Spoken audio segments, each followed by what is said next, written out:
Everybody, nice to see you all. We've got a fantastic morning lined up for you. Welcome to the Pembrokeshire College Taster Day. The day is designed to give you a whistle-stop tour of what to expect when you embark on a course of hospitality or catering at Pembrokeshire College.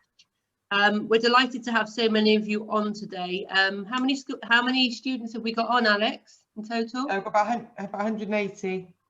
So just so you know, this is a record breaker. We've done 3 taster days so far for colleges all around the country, and this is the biggest one. So welcome. It's great to have the support of all the chefs we've got on for you today. We've got Hibisig Cymru here, Meat Promotion Wales, Rhys Llewellyn, who's going to talk to you about Welsh beef and lamb. We've got fantastic Pembrokeshire sea salt. We've got Valrhona chocolate tasting. We've got some fantastic recipes that are going to be cooked for you. We've also sent you the recipes to your schools, so you can actually recreate those recipes. There's going to be some students at Pembrokeshire College cooking along as well, so you can kind of see what your kitchens will look like once you get to the college. So yeah, I mean, it's just a great way of showing you in this virtual world that we're living in at the moment, you know, how great the hospitality industry is, how there's opportunities for everybody. What a fantastic food scene Wales has, some fantastic local producers, brilliant local chefs, and just something to be really proud of, really, is the hospitality industry in Wales and also the whole of the UK. You know, we are going to bounce back stronger than ever. We were the first to shut and the last to open, but this month we'll see, you know, industry reopening, which is fantastic. And so I think all the chefs are in a great frame of mind now as we kind of return to some sort of normal business. So I'm going to introduce you to Wendy Weber at the college. Now, Wendy heads up hospitality and catering. She's going to just welcome you to today's event and tell you a little bit about what to expect at the college. And then we've got Alan Wright, who's actually one of the lecturers who'll be teaching you on your course. Plus we've got Neil Rippington, who's our Director of Education at the Chefs Forum. He's actually written some of the textbooks you'll be learning from. So that will be the first bit, and then we'll introduce the chefs and the producers. So Wendy, hello. Hi, good morning everyone. I'm Wendy, Head of Faculty here at Pembrokeshire College. So welcome to the first Chefs Forum taster event with us. We're really excited, and the fact that we're record breakers, it makes it even better. So thanks for joining us. We'd love to have seen you all in the building with us today, but that's something we can all look forward to next year, and I hope you will still enjoy the experience in your classrooms. Seeing everything that's going on here today. So we've been running hospitality and catering courses at the college for many years, and they are still as popular as ever. In fact, I would say the last 3, 4, 5 years we've seen quite a bit of growth in the number of young people leaving school at 16 and wanting to join these courses, as they can see that they will result in a job at the end of them. And you'll be finding out a little bit more about this as the day progresses, as Catherine said. We've been working with the Chefs Forum since September 2020, and we've just loved the opportunities that this has given our hospitality learners based here in Pembrokeshire. To give you an example of some of the things they've been up to, you know, they've been working with head chefs from around the country. The Dorchester was one that springs to mind, and I'm sure you will all know, as well as from many other well-known restaurants around the UK. So they've been zooming into our kitchens through the screens on a weekly basis, working along with our learners. And even when we were in lockdown and the learners were at home. So it's been a really exciting experience for everyone. But obviously the best part of the provision that we offer here is working alongside our local celebrity chefs in Pembrokeshire, some of which you will be meeting today. And we work with them around alongside the smart little There's a bit of noise in the background. I think somebody needs to turn the mics off. All right, we muted it. It's fine. Thank you. So these chefs, as I say, some of them are with us here today. They come into the college and work with our students in real time, showing them skills that industry needs, and hopefully showing some of you in the future the skills that you will need to be able to survive in the workplace today. And this support is so important for us, making sure that everyone leaves us ready for the workplace. And that's something we pride ourselves on. You will see some of our learners busy in the kitchens today. They're preparing some dishes for a lunch takeaway service, and but they will also be baking along the brownies with Lisa later on this morning. But if you've got any questions about any of the experiences here at the college, please feel free to use the chat bar and ask, or you can be brave enough to turn your mics on. We also have Alan, who will be following me now, one of our chef tutors on the Zoom call, and he'll be able to answer anything that you may have throughout the morning as well. Hopefully you'll all have received a goodie bag with the ingredients and a little gift from us, which I'm sure your teachers will be sharing with you as the morning progresses. And all I want to say is enjoy the day. We hope to see you again in the building in the very near future, and we look forward to that. So have fun and enjoy. And I'm going to hand over to Alan to tell you a little bit more about our courses. Yeah, thank you, Wendy. Yeah, just to echo what Wendy just said there, it's been an absolute privilege working with the Chefs Forum this last year, academic year, and especially through lockdown. It's opened the doors to work with some big hotel, the Dorchester springs to mind, as Wendy just said. So it's been a really good opportunity, and the learners have really engaged with that as well. And it's been a really fantastic year, and we've all learnt a lot. So thank you to the Chefs Forum for that. Yeah, just talking about some of our courses that we do, more aimed towards level 1. We do two varieties of a level 1 VRQ qualification.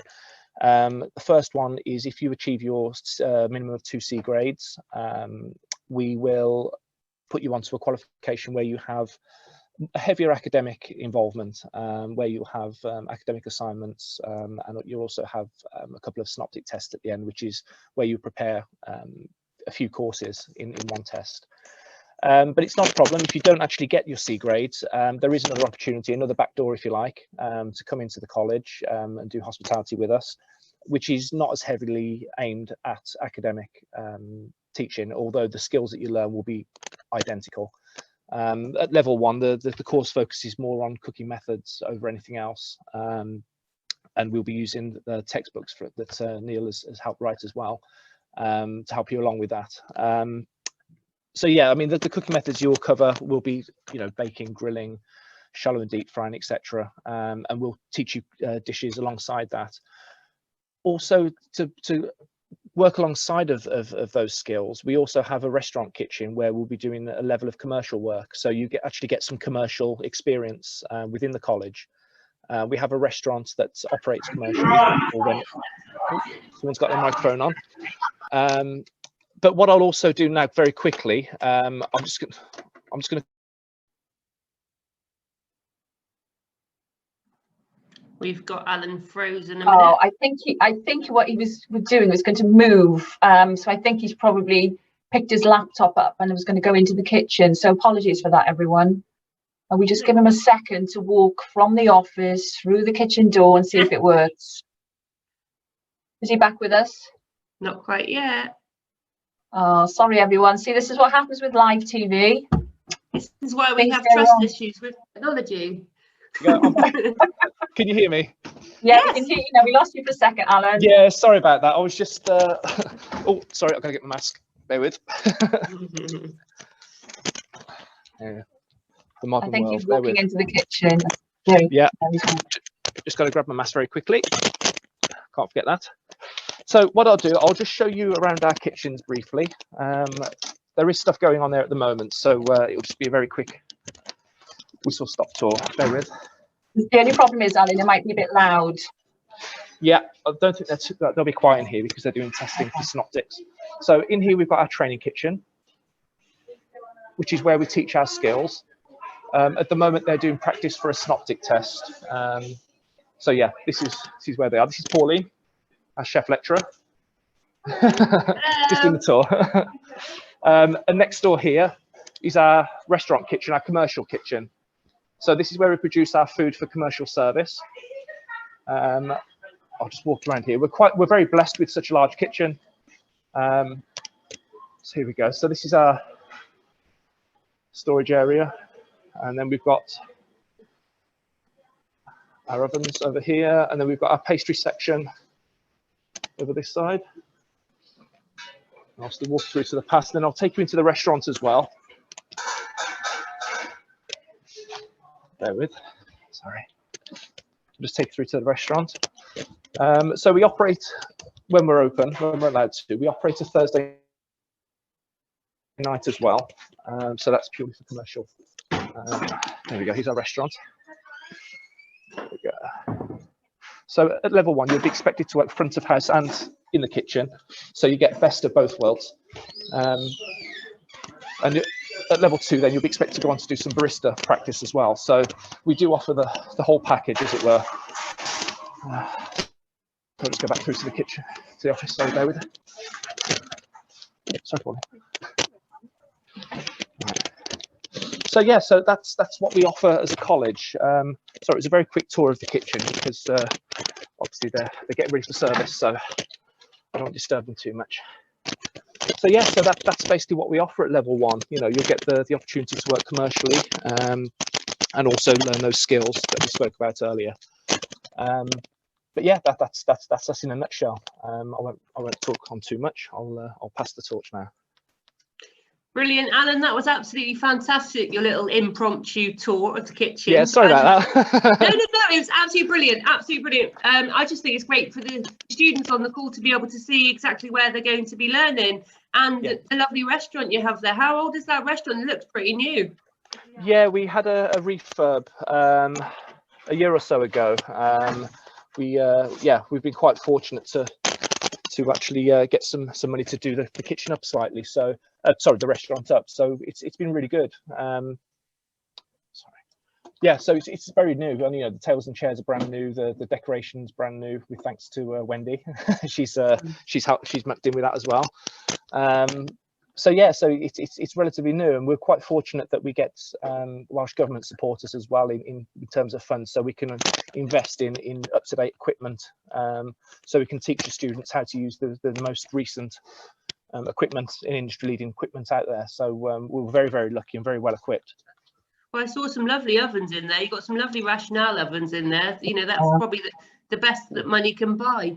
And what's really crucial is that's the same equipment as you'll be working on. I mean, if you look in the chef's kitchens there today, you'll see a few of them will have the very same ovens in the professional kitchens. So, you know, it's great that you're actually training on the same kit as you will be using when you get into industry. Brilliant. That was really good. Really impressed with that. Thank you. So our next guest that we're going to introduce is quite a celebrity in Wales. There was a soap opera, wasn't there, Rhys? It's Rhys Llewellyn, everybody. Soap star, and also heading up meat promotion Wales, which is Hybysig Cymru. He's provided your fantastic tea bags for you today. So you've received some lovely goodie bags with lots of information on Welsh beef and lamb, and so it was Rhys that sent those over for you. So Rhys, welcome. Thank you very much, and thanks for the welcome. Now, I don't know if we're going to show the video first before I speak. So are we going to have that? Absolutely. I just wanted to introduce you. You've provided the Welsh beef and lamb that are going to be showcased in the demos that are going to follow. But beforehand, you know, Rhys's whole job is to promote beef and lamb, Welsh beef and lamb, on a national and international level. It's a fantastic, you know, domestic product of Wales and should be widely celebrated. It's renowned for its quality. You've got the perfect environment in Wales to produce the best tasting meat. And so, yeah, Rhys is here to tell us all about that. Before he does, we'll watch a little film just to sort of set the scene. Thank you.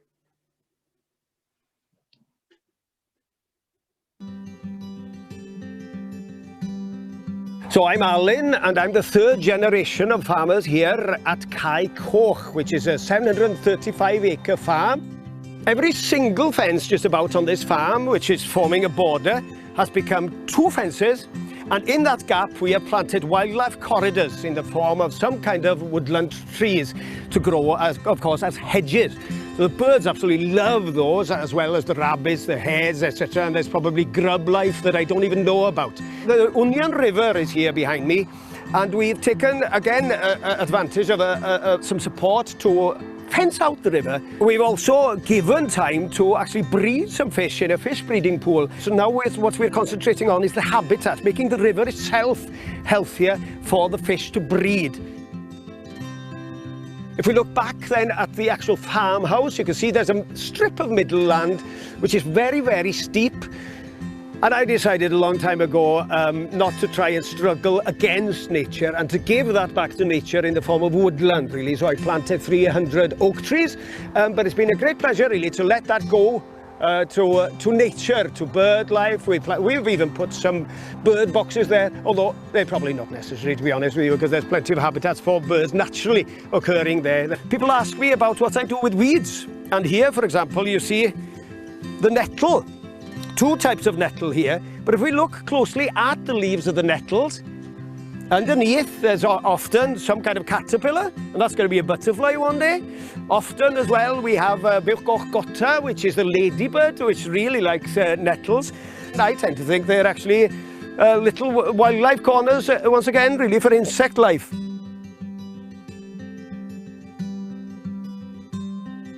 So as we climb through the land of the farm, really, we come to this heather moorland, which is 100 acres, and blanket bog here.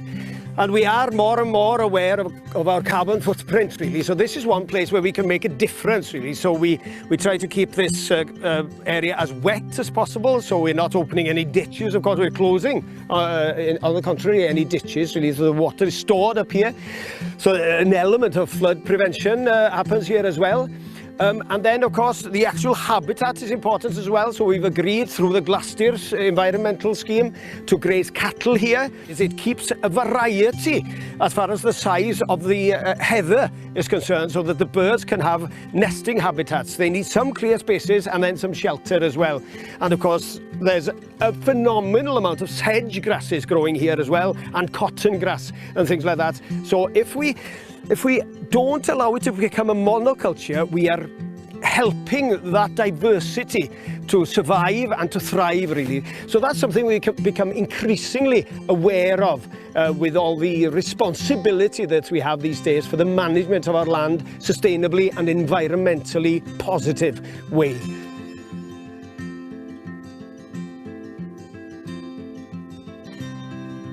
We like what we do here, and a lot of that is to do with the sense of community that we have. We rely on each other.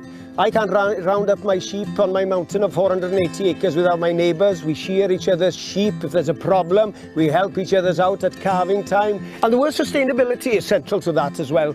And when I think of the rural economy that surrounds me here, I probably spend just about every penny that I have and I make on this farm within a 20-mile radius, really, on local people, and that keeps not just the economy going, but we've got an extra element here in Wales, of course, the Welsh language and the culture. And so the fact that Welsh lamb and Welsh beef sustains that, I think, is an awesomely positive message for the future.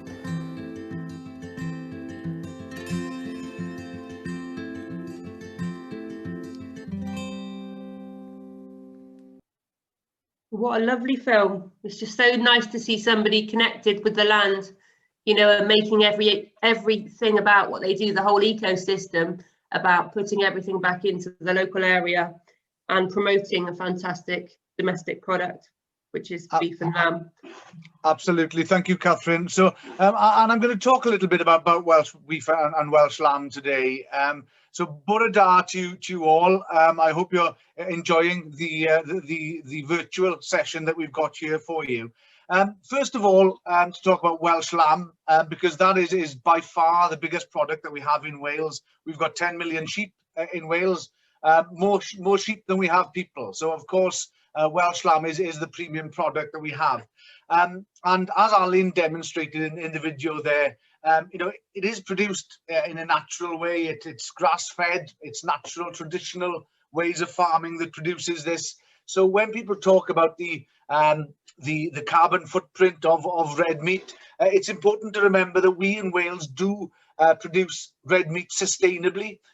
You know, it is something that we can produce in a very sustainable way, because the land which Alan has got, he's not going to be able to grow carrots there. He's not going to be able to grow anything else there. We've got a lot of rainfall. We can grow grass beautifully in Wales, and the best way to convert that into nutritious food is, of course, to graze animals on it and then to eat those animals. So the Welsh lamb is a clear example of that. But in Wales, we only consume 4% of the lamb we actually produce. So we need to change that, and this is down to chefs, this is down to to you guys when you come into the college to understand that we produce some of the best foods in the world here in Wales, and therefore it's key for us to be using those and to use the local product. Now, it's not just red meat, it's not just lamb, beef and pork. There is, of course, in Pembrokeshire, you've got wonderful seafood as well. You've got fantastic early potatoes. You've got a whole host of vegetables growing there. So it's very, very, very important that the college teach you about the wonderful product that is available. And to talk a little bit about careers that can develop from doing these courses. Now, it's not just becoming a chef. You know, we work, for example, with a lot of people in the nutrition world, looking at developing menus for sports people. We're working with the Scarlets Rugby at the moment to put nutrition plans in place for their players, 4 of which have been selected to play with the British Lions this year. So we'll be helping feed them, because it's important that you know, red meat contains iron, zinc, vitamins and minerals, and omega-3s and omega-6s, which is key as part of a balanced diet. But also the work that I'm involved in, you know, we export Welsh red meat right across the world. And there are opportunities for people who are involved in catering to travel with their work. I'm sure many of the guys that are on the call today have had opportunities. But to give you an example of some of the countries that I visited over the, well, not in the last year, but before lockdown, you know, in 2019, I went to Japan 3 times to sell Welsh lamb, Canada, Dubai, Qatar, Hong Kong, and Singapore. But also the countries closer to home where Welsh lamb is appreciated, France, Germany, Italy, Spain and Switzerland. So, you know, there are fantastic opportunities for people involved in catering if they want to choose them. But in terms of catering, I just want to touch on this quickly. Obviously, all the restaurants and pubs have been closed recently. But what we have seen is a massive increase in people wanting to cook at home. And we've seen an increase in lamb sales, of Welsh lamb sales, of 17% over the last year. Now, this is a lot because people have been able to see on the packaging where their meat comes from, and they've actually been selecting Welsh lamb because they know how it's produced. They know the importance of choosing local foods.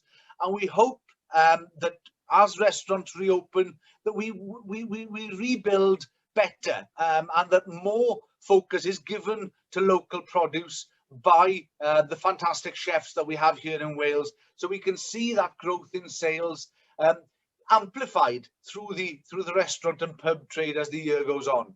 So I hope you've enjoyed the goodie bags that we've sent you out. There are some good books in there that have been created to help you with your studies. I hope you make use of them, and if you've got any questions, please send them to me.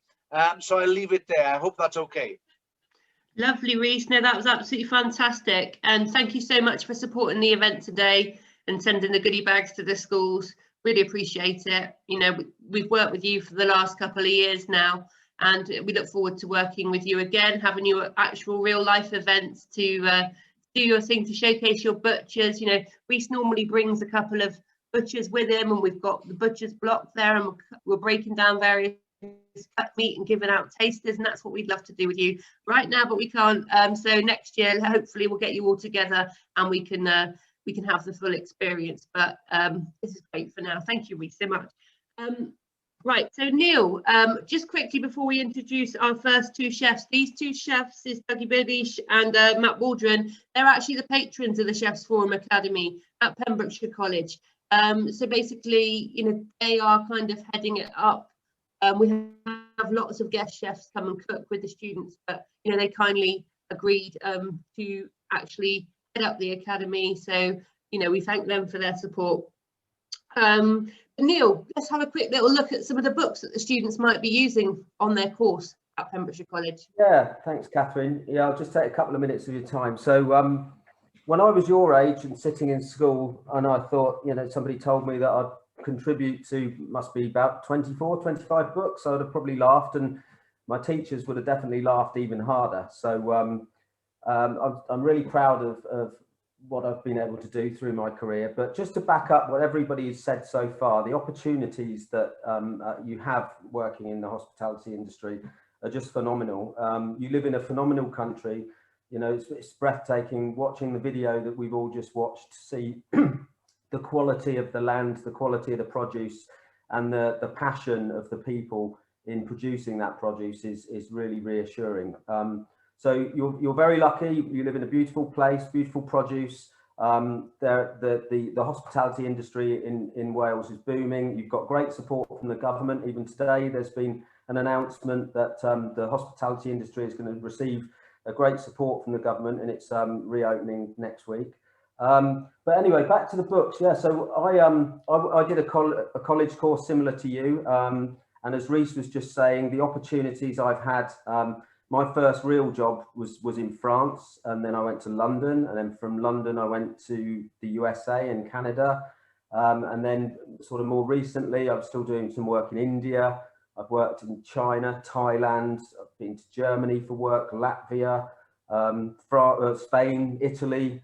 So it really is a great way to see the world through food, and it's just really one big family. We all appreciate the same things, the beauty of food, the way that it can bring us together, which is one of the reasons why the whole nation has missed the hospitality industry so much, because we've missed that opportunity to mix with our friends and family and enjoy the great skills of chefs and front of house professionals, hoteliers, etc. So enjoy today. You're going to see some great dishes, but I said I'd show some books. So the level 1 book that I wrote, this was, have to be careful with the camera here, but this is for the diploma that was being spoken about earlier on. So this was the first book that I actually wrote. So this would follow the program that was described a second ago. That one was also translated into Portuguese, actually, for Brazil. So that's that edition there. And more interestingly for you, some of you, I hope, this one is being translated into Welsh. So I have absolutely no idea what it says, but I trust the translators have done me proud there. So that's level 1. For some of you that might go on to level 2, you might work with this book, Practical Cookery, which is a famous old book that I actually used when I was at college. So yeah, I worked on this book when it was in its 6th edition, and just over a year ago, it was launched to its 14th edition.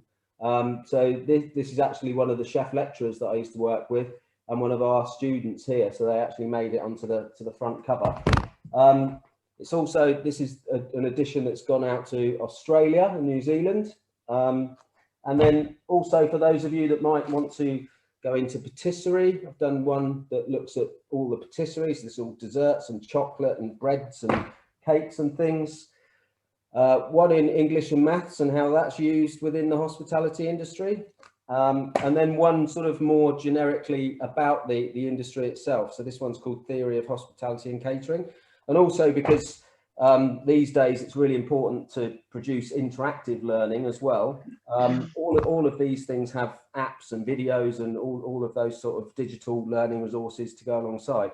So as I said, you know, when I was sitting at school at your age, just taking GCSEs or going through my final year, I had no idea what was ahead of me.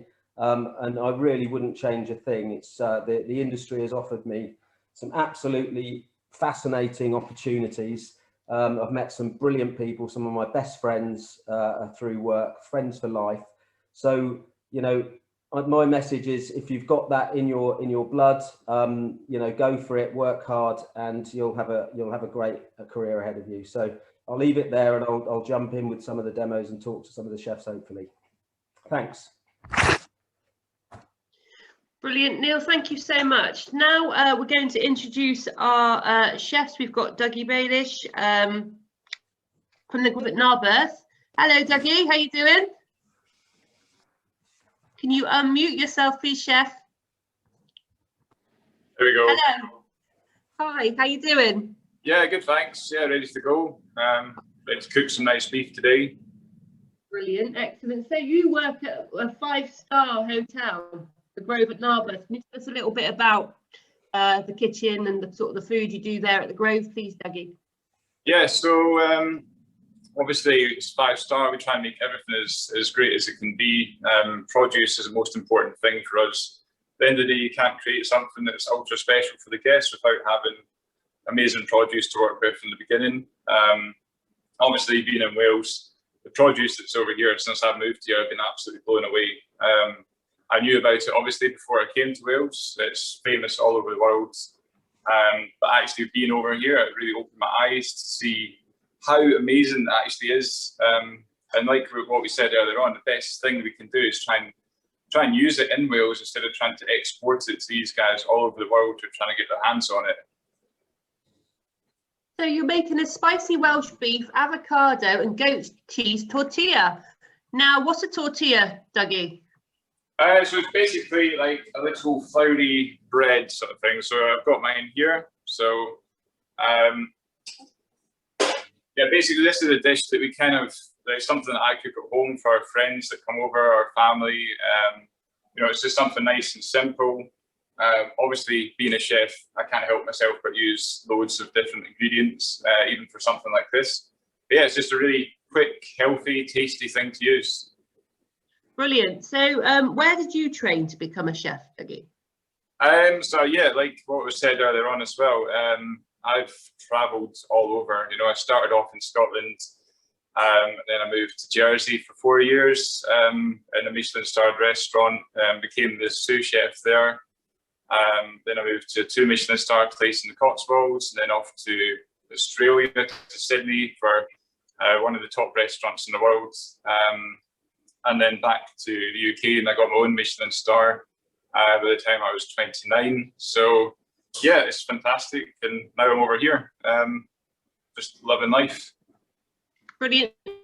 So your bit of advice to the students on the call today, you know, if they're thinking of a career in the hospitality industry, if they're thinking of becoming a chef, or they want to, you know, be a hotel manager, they want to work front of house, would you say it's a great industry to be involved in? Yeah, absolutely. Again, it's already been said in this call, but I do think from my personal experience with it, I was at school. I didn't, you know, I wasn't bad at school, but it didn't excite me. I wasn't interested in sitting in a classroom looking at stuff. And at the same time, that knocks into going into offices and sitting in offices and stuff. It just doesn't, I can't concentrate on it. It doesn't interest me. It doesn't keep my attention. So doing something where you're really creating all the time and constantly pushing yourself to be better. I mean, even like the family that you create around hospitality is amazing. You know, the guys you end up working with become your family. You spend so much time with them, you work with them, then you go out afterwards, have a drink with them or whatever, and the days off, you meet up with them and do whatever you want. I mean, these guys become your best friends, family. And there's people I worked with 15 years ago now who are still some of my best friends, and I speak to them every week just to keep in touch with them. And I do think, you know, it's just a great industry to be in. Thank you so much, Dougie. We'll let you get set up there, and we'll go over to Matty Waldron at the Stackpole Inn just to say hello and introduce him. You can spotlight Matt, please, Alex. But she left me. Love technology, it's great, isn't it? It's just going to be me today then, is it? Yeah, just you cooking then, crack on, chef, I would. Yeah, so no, and so in terms of the influence of the dish then, tortilla is kind of like Mexican, isn't it? Yeah, it's just, again, it's something that you don't see that often over here. So it's just interesting to have some different flavors and stuff, get a little bit, well, for me, I love spice. I love anything with chili, spring onions, that sort of thing. Yeah, I just think it's just far more interesting than just cooking it plain. Brilliant, thank you. Well, we've got Matt now, so we've got you side by side. We're going to be doing like a little bit of a MasterChef challenge going on here. We've got both the recipes cooking at the same time. Hiya, Matt. How you doing? Morning, I think. All good, thank you very much. Now, you're the head chef at the Stackpole Inn. I am indeed. And how long have you been there for, Matt? 2 years in June. Brilliant. So can you tell us a little bit about your career? Because you were in London, weren't you? Yeah, so I moved to start a little sort of boutique hotel in Usk. And then when I was 18, decided to jump off into London. I sort of learned my trade that way. Worked for Angela Hartnett and Gordon Ramsay Holdings. Did a short stint at Sketch with Pierre Gagne, and then I settled down with Helen de Rose at Connaught. And yeah, spent three and a bit years there. And then, yeah, I had enough of sort of city life and wanted to come back to Wales. So yeah, I came down here and we opened Restaurant James Somren in Penarth. Got 4 rosettes and a star, and then I sort of achieved what I wanted to achieve there, and that was it. So then sort of looked for the work-life balance then, and hence why I'm down in Pembrokeshire. Oh, brilliant. Well, no, I mean you've got a great CV there. What's quite nice is you actually went to Coleg Gwent, didn't you? You studied at Coleg Gwent down in South Wales. Yeah, I did 2 years. So what was nice recently, or before lockdowns, not very recently, some of your lecturers from Coleg Gwent came over to visit you, didn't they? Yeah, so one of my actual lecturers that was that lectured me at the time, Andrew, he was there, he came down, and then 3 others that I didn't really know. Well, I knew one from Cardiff and Vale, but yeah, it was nice. It's nice to see him down there and see what, and it's nice for them to come down here and see what we're doing. And because of lockdown, we've been doing virtual masterclasses, haven't we? You know, yep. And that's enabled you to teach students back at your old college. Yeah, I think it's important to still try to get the students learning, because it's so easy to fall out of it. And I suppose if you've got to make do with the situation you're in, I suppose. So brilliant. So we've got a fantastic dish of Welsh lamb rump with potato puree, Roscoff onions, shallot, peas, and wild garlic today, haven't we? We have, yeah. We just got the end of the wild garlic is coming to the end now, but we've still got a little bit. So wild garlic grows naturally in the wild, hence the name. Yeah. Did you pick it yourself? Did you go out picking it yourself? Did you pick it yourself, Matt? Yeah, well, I didn't pick it myself, but one of the chefs did for me. But yeah, we've got it everywhere around here. I mean, you can walk 10 meters down the road and it's just a forest full of it. So if you're out walking in woodland or the countryside, what would you smell if wild garlic was growing there? What would it smell like? Right now, yeah, it smells exactly like wild garlic. Just floods everything. Because you're saying it's coming to the end now. Ideally, when would you be picking wild garlic? Sort of April, the end of March. April is sort of, well, middle of March it starts, and then we've used it all the way through. We've done big sort of batches of garlic pesto, salsa verdes and stuff like that. Made a load of wild garlic oil. We've pickled loads of the flowers now, ready for this year. So yeah, we try to utilise so we can continue it through the next couple of months. But yeah, it sort of ends. They're sort of dying off now. Once they've started flowering, that's it. Almost the leaves start to go brown, and it's no good now. Brilliant. So I'll let you get cracking, and then we'll have Neil, who can talk between the two demos and ask you questions and explain terminology and cooking styles to the students, if that's okay. Right. Brilliant.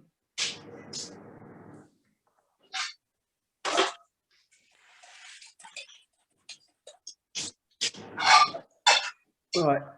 Hi, chefs. Hello. So, what are we doing at the moment? So, well, I'll show you my setup first. So, I think one thing with when you start cooking, even if it's at home, I find far easier is you just get everything set up, ready to go. It means you're going to make a lot less mess and a lot less washing up at the end of it as well. So this is, you can see here, this is my lovely Welsh rump. Going across, we've got all the stuff I've prepared already just to make it nice and simple. My onions, my tomatoes, the Welsh goat's cheese, my peppers, all the stuff I need to just create the dish. So it becomes, you can do all that before, it becomes quite an easy little thing to then knock up quickly. So this is called, sorry? Chefs would refer to this as their mise en place. A mise en place, exactly, yeah. So I didn't want to go in there with the chefy terms, but...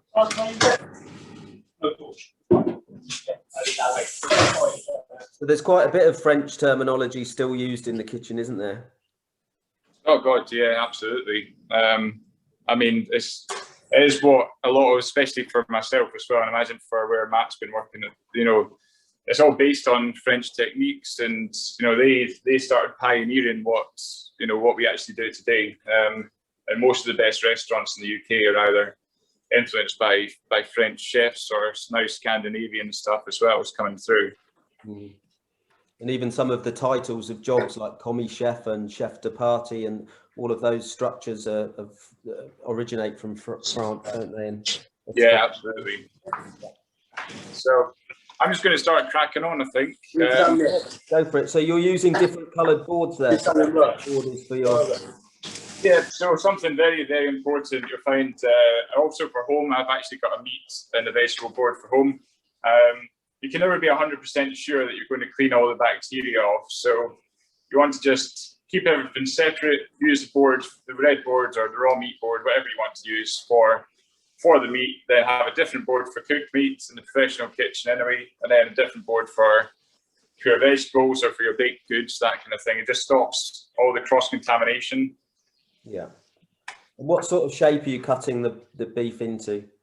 So I'm going to, I'm in strips at the moment. You can go to the butcher and get some nice diced beef already. I picked rump purely because it's a lot cheaper than some of the other cuts, say like sirloin or whatever. But I actually feel like the flavour of rump is, I don't think it's a really, really nice flavour. It's a lot stronger than some of the other cuts, even the more prime cuts.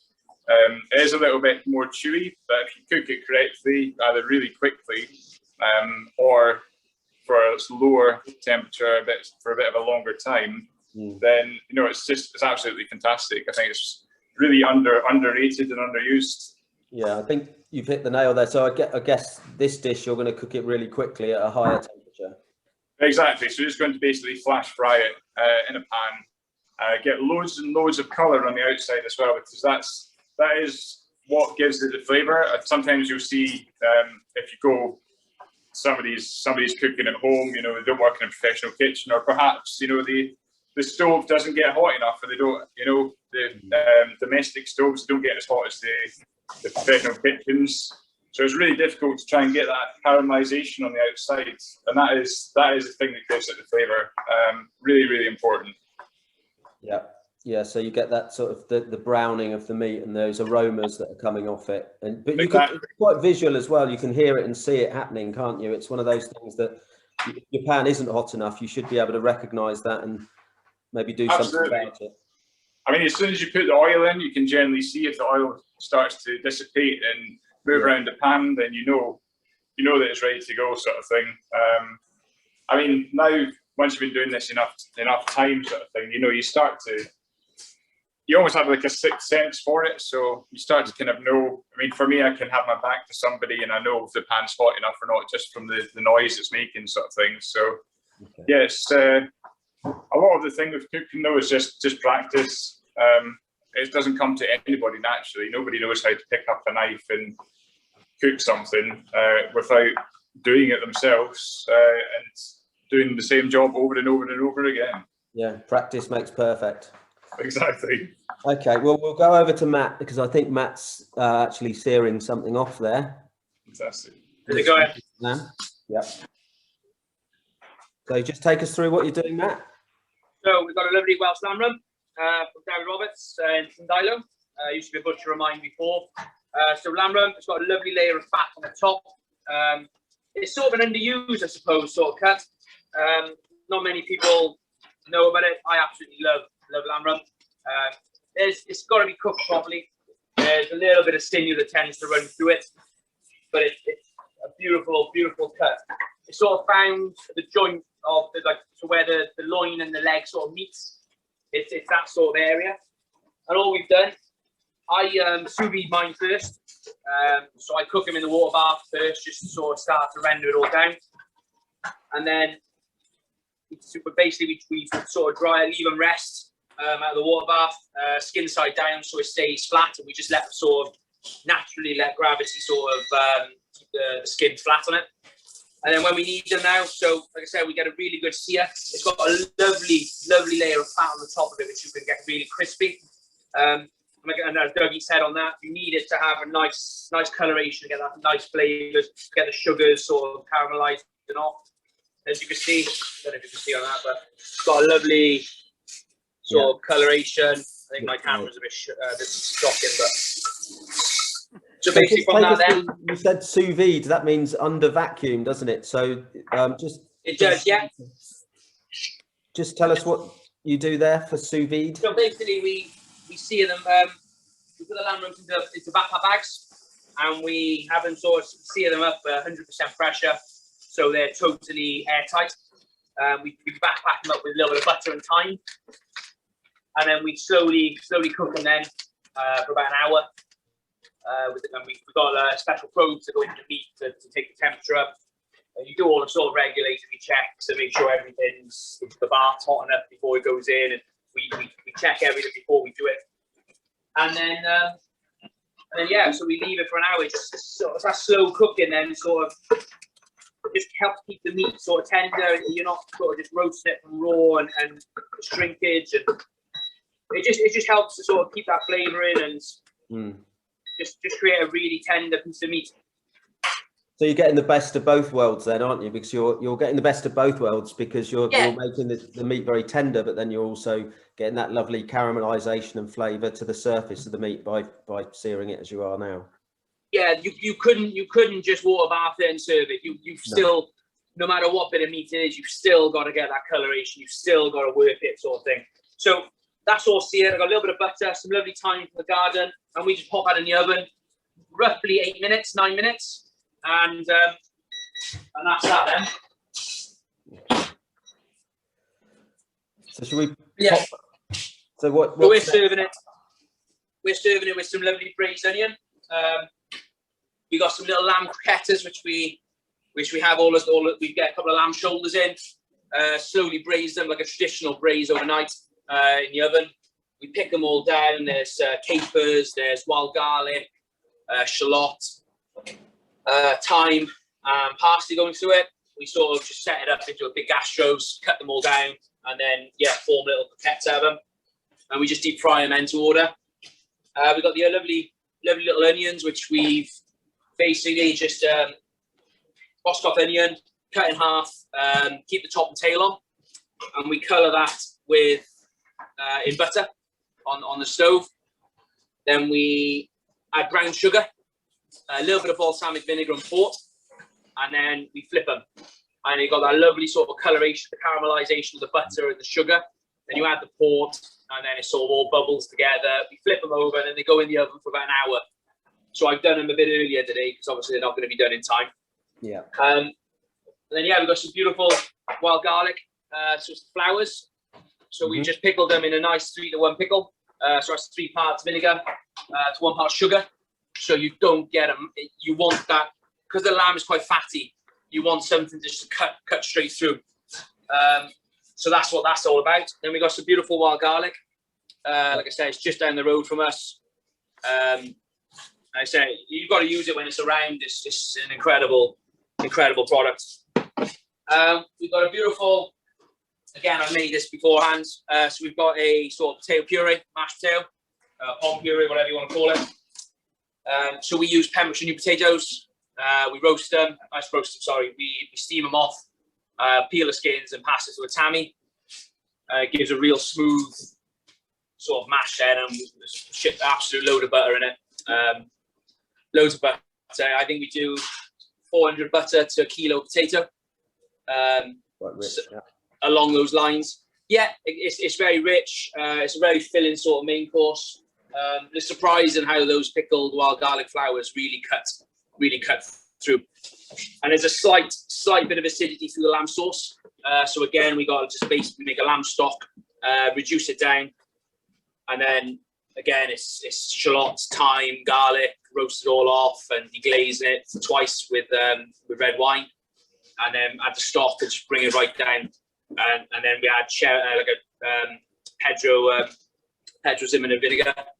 And that just another element just helps cut through the whole sort of the fattiness of it. Okay. But have you got your tammy there that you used just to show the students? You said a tammy earlier on to pass your potatoes. Is it? Can you grab me a tammy? Just to show the round drum set. Is that one? Just got someone to grab it now. Should be in the shed. Not doing that. There you go. So you just push that through and then scrape the potato through, is that right? Basically, yes, we take the potatoes out of the water, and I cut them in half, and I don't peel them or anything first, and I just use the skin and I just push down with the skin on. I put a couple of layers of gloves on and just push straight through. And the skin doesn't go through, the skin just stays on the mesh. Scrape it off then with like a little scraper. And then next lot of potatoes. You've got to be quite quick because obviously the potatoes, if they start cooling down, the starch starts, just makes an absolute mess if you're not quick. Okay. But yeah, no, they're handy little bits of kit. Yeah. Something so simple as well, really, but yeah. Should we give it 5 minutes and go and see what Dougie's up to? Yeah, no worries. Yeah, okay. So we're back over with you, Doug. Cool. So yeah, I've cut all my beef now. That's ready to go. I've given it a little season with some of the amazing Pembrokeshire sea salt that we've got. So again, another thing that we're really lucky to have here. Yeah, for the time being, then I've cut my all my peppers up. So we've got nice strips of them. Again, when we cut peppers, we try to waste as little as possible. So we cut them into quarters, and then we just come up, take the middle with the seeds out. I think at the moment now it's really important for everybody, but in particular professional kitchens, to try and reduce the amount of wastage we actually have through foods. You know, there's so many of us on the planet now that it's just the less we waste, the better. Yeah, definitely. There's a lot of pressure on the food system, isn't there, production system going forward with growing populations. Yeah, I mean, we're lucky here. We produce a lot of this stuff ourselves, which again, I think I've seen over the last maybe 5 years or so, has become a lot more of a sort of fashionable, and I don't know, maybe it's just a better understanding of what's happening in the world sort of thing. But I've seen it's far more common now than it was maybe 10 years ago. Yeah, I think perhaps people are a lot more aware of, you know, the food and the importance of understanding where it's come from and how it's been produced. And the customers in restaurants are maybe more interested than they were maybe 30 years. Oh, absolutely, yeah, absolutely. So now I'm making something that's sort of similar to maybe like a guacamole type thing. So I've got avocados. I'm just going to mash them up a little bit with a fork. And then I'm going to put some chilies through it, some diced red onion and some coriander, some salt, and a little bit of olive oil and some lime juice. So again, all these things are just, it's a really classic sort of Mexican combination of things. You know, it's nothing, this isn't reinventing the wheel sort of thing. It's just super tasty foods. Yeah, this is sort of thing I like to have on like a Saturday night at home. This type of really nice. Absolutely. Yeah. Sort of Wales meets Mexico on a plate. Yeah, exactly. I think it's awesome with things like, you know, with a beer or something. It's just good sort of sharing food as well. I like to, when we make stuff like this at home, I like to just put it all in the middle of the table and everyone just helps themselves. Yeah. And it's very, as well as being really sort of flavoursome, there's a lot of, you know, lots of different ingredients, lots of nutrition in there, isn't there? It's a very fresh dish.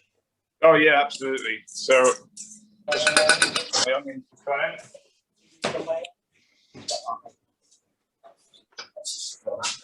the chili.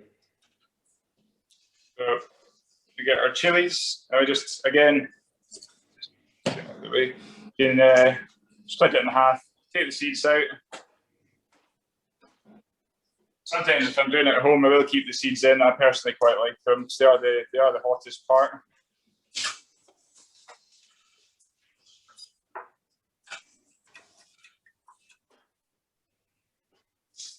Okay. And again, when you're doing these sort of you're cutting like this in a professional kitchen, you can do this at home. So one thing that always impresses people when they come round. Yeah. And you just have to be a bit careful after you've chopped the chili not to rub your eyes and things, haven't you? Yeah, eyes or anything else, I think. Yeah. Yes.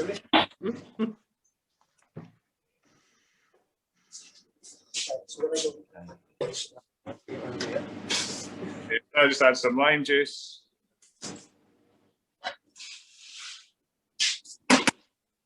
Everything you do as well when you're cooking, it has to be done whilst you can follow a recipe. The recipe is never going to be the same for any ingredient or any piece of equipment. So you always have to bear in mind that when it says 1 lime in a recipe or something like that, 1 lime might have more juice in it than the next lime. So it's a really important thing. Even the oven temperatures, you know, one person's 180 oven and is different to another person. So it comes back to the end of the same thing of just practice and adjusting as you go, sort of thing. You have to kind of see for yourself. Yeah, that's it. It's like if somebody says use an apple, you know, 1 apple, it could be, you know, apples are in different sizes. There's so many different varieties. Some are dry, some are, you know, some are not, you know, some are sweet, some aren't. You know, absolutely, yeah. So easy just to say something very generically, but there's actually massive differences between one and another. Yeah, 100%, yeah. Yeah. Okay, so you're almost ready to start cooking by the look of it, aren't you? Yeah, that's right, yeah. Shall I head back over to Matt, see how he's doing then? Yeah, fantastic. Okay, so back with you, Matt. Yeah, so the lamb rump came out, so it's had its 8 minutes. As you can see, it's very important to rest it. So we sort of rest for about half the time it was cooked for. So yeah, so if it's been cooked for 8 minutes, plus the 2 minutes it's been in the pan cooking, we rest it for about 5-6 minutes. It works out okay, obviously, in the restaurant. When someone orders it, they have starters, you've got that leeway and the time.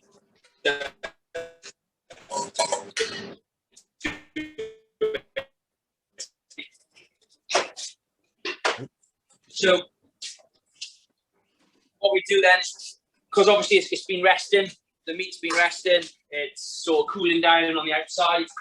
The internal temperature will still be hot, but externally it'll sort of drop in temperature. So we have a pan back on now with foaming butter. Sorry, so you don't want to add the lamb now until it is totally foaming and it's all sort of starting to sort of colour slightly. So sorry, what sort of butter is that? So this is just straightforward salted butter. Salted butter. Just straight salted butter. We allow it to sort of start to foam like that, and then basically we just go back in with the lamb rump. And we just sort of baste it then and just keep it, and we just sort of bring the external temperature back up. Okay, and you're getting lots of flavour from the butter as well. Yeah, exactly. So the butter starts to caramelise and that sort of flavour then joins onto the meat. We usually put things like thyme, and you can put garlic cloves into this. If I was more prepared this morning, I would have had some thyme on me, but I have this morning. But yeah, so yeah, like I said, it's a very underrated cut. You don't see it very often on menus. Which I don't understand why, because it's so flavourful. Yeah, such a flavoured cut. It's off one of those muscles at work as well, so it's. I mean, it's not an expensive cut either. It's relatively cheap. Yeah, because lamb is quite an expensive product, isn't it? It's one of the more expensive meats to use generally. It is, especially this time of year now. Obviously, spring lamb has got it's already come through now, so it's the price of lamb will start slowly coming down again now.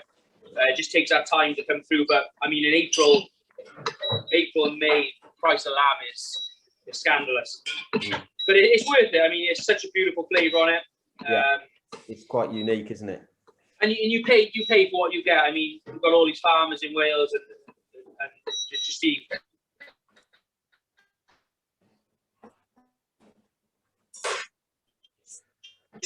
Incredible, it's worth it. So that's what we do with our lamb. I don't know if you can see, but it's just, like I said, foamy butter, just constantly basting across, just to sort of temperature then sort of gets back warm again. The internal temperature won't have dropped. It's only the external temperature. Okay. You think just because you've taken out of the pan, it doesn't just cool down in the middle. It cools down on the outside, but the middle will stay hot. So we'll leave that a second while I get the rest of the garnishes. So we've got some peas. We've got the pom puree. We've got the roasted onion and the croquettes. For the wild garlic. I'll put that all on one tray and then you can see it. So we roast the onions in the skin and then just peel them when we need them. Okay. Are you going to serve up now? Are you plating, Matt? Pardon? Are you plating up now? Are you going to? I can do, and then Dougie can just finish off then. Yeah. Okay. So we'll spotlight on you totally then for a second. Yeah. No worries at all. Dougie after. All right. No problem. Okay. So we warm the peas up in a little bit of butter, and then we add the wild garlic into it. Just sort of wilt the wild garlic down then. Yeah. As you can see. Yeah, you can see that. That's great. So we've got that beautiful pea puree. So again, it's just peas, which we've just very, very quickly cooked. We blend it with quite a bit of butter and cast it to a chinois, and then over ice water just to try and keep that nice bright green sort of colour. So obviously the chlorophyll in it, if you leave it too long, it will start going grey and brown. You don't want that. You want that nice vibrant sort of colour. If I knock that off, I'll plate on there then. Just like that.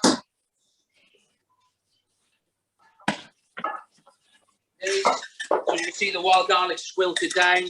Yeah. The peas are all nice. It's all nice and warm. Just pop that onto the tray to drain off. Okay, when you said a chinois earlier, that's a strainer, isn't it? It's a type of strainer that you've used. Chinois, yeah. Ash, grab me the chinois. Yeah, so it's like a, it's almost like a funnel sort of, very fine sieve. You grab it now with me. Yeah. But yeah, it takes any sort of bits. It's a very fine sort of sieve, basically. Yes. And as you can see, the puree is nice and smooth. There's no lumps in it. So one chinois. Thank you. Yeah. Okay. Very fine. Yeah. Yeah, it's a very fine sieve. You could possibly get away with another sort of a less fine sieve, but you just want to get all the bits out. You just want a nice, pure, smooth sort of puree. Very smooth. Yeah. So we'll start plating. So we've got pea puree. You put on like that. You've got a lovely croqueta. The roasted onion. Then the lamb rump then I'll just carve on the boards. So yeah, you're using a yellow board because Dougie was talking earlier. It uses a red board for his raw meat and a yellow board for cooked meat. So you've done. Yeah, well, for the demo today, I've got a wooden board. Oh, it's wooden. Sorry, it looks yellow. Yeah, wooden for today. That's fine. I think it just looks a little bit tidier than a bloody great big yellow board on the camera. Yeah, that's fine. It looks yellow from here. Yeah. So that's our lamb. It's cooked slightly pink, so we aim at medium. Yeah. And then we've got some beautiful Pembrokeshire sea salt. Again, Pembrokeshire, I think, there's not a lot that you can't buy in Pembrokeshire. We've got pretty much everything here. So lamb rump goes on. A couple of leaves of wild garlic. Spoonful of peas. And we've got our pickled wild garlic flowers. Just scatter a couple over. And we finish with our lamb sauce. So you've got the sweetness from that peas as well, haven't you? Yeah, exactly. And then a beautiful mash. Like I said, it's heavily buttered, so it's not for the faint-hearted.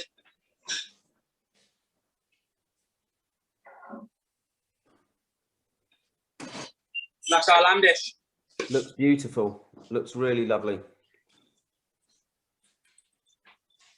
And that's one dish now. It's currently on the menu. I don't know what's going on, but We've just lost the picture there, Matt. oh, there we go. Yeah. So Yeah. could you just hold it maybe up towards the camera so we can see the onion, because we could really see the, yeah, you can see the layers of the onion there. It's beautiful. Yeah. And the wild. Yeah, so like I said, we don't faff around with stuff. We try to keep it as sort of natural and as pure as possible. Mm. What's special about Roscoff onions, Matt? Roscoff onion is a sort of French onion. It's like pink and pinky, reddy, white. It's like a mixture. It's quite sweet, and it just works well with anything that's quite rich. Where do they come from? Pardon? Where do you get them from? Are they from Runge's Market over in France? Yeah, from Runge's. It's one of the only things we buy that's not sort of local, I suppose. But it adds such a, you can't get that flavour from another sort of, from any other onion, really. Chefs love a Roscoff onion, don't they? We do indeed. Well, thanks, Matt. We better whip over to see how Dougie's getting on, but that's a beautiful dish. It's making me feel. No worries. Cheers, guys. Well done. Thanks, Matt. Take care. So we're back to you then, Dougie. So. Okay, so I don't know if you could hear the pan noise there. It's probably quite disturbing, but that's the sort of noise I was talking about to get your pan nice and hot. And then now, so I roasted off my beef in one pan. Got loads of colour on it, really nice. I don't like to cook it too much. It does start to dry out a little bit. So in a separate pan, I cooked off my onions, my peppers, cooked them first, some garlic. Once they were softened up, I put in my cherry tomatoes. They take a lot less time to cook. So again, all these things you have to take into consideration. My tomato puree, my spices. After that, I just finished it with some fresh coriander. I have some spring onions. I really like spring onions being raw, just for the crunch it gives. I don't think you need to really cook them. Some more chilies there. And then if the avocado that I made earlier on, I've put them into the tortillas now. So I use that as the bottom. Did your tortillas come in that shape, or did you sort of bake them to? Yeah, they came in that shape. So I didn't. Sometimes we could make this sort of thing at home, but just for the sake of ease today, I just gone to the shop and bought some. So then we put the filling into the top. Plenty of beef in there.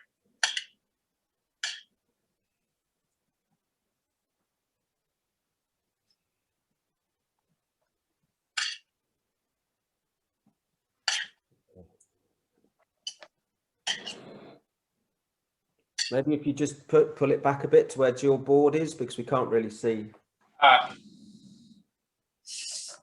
That's it. That's better. Thank you.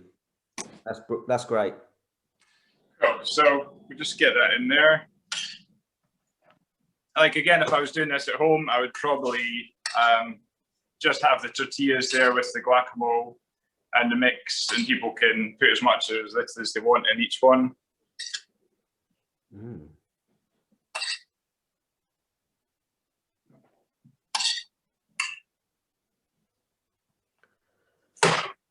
So then to finish it off, I would just put a little bit of fresh spring onion. I like to use the ends more for stuff like this, the really dark green ends, then use any of the white parts to take any heat sort of thing, so a bit sturdier. Mm-hmm.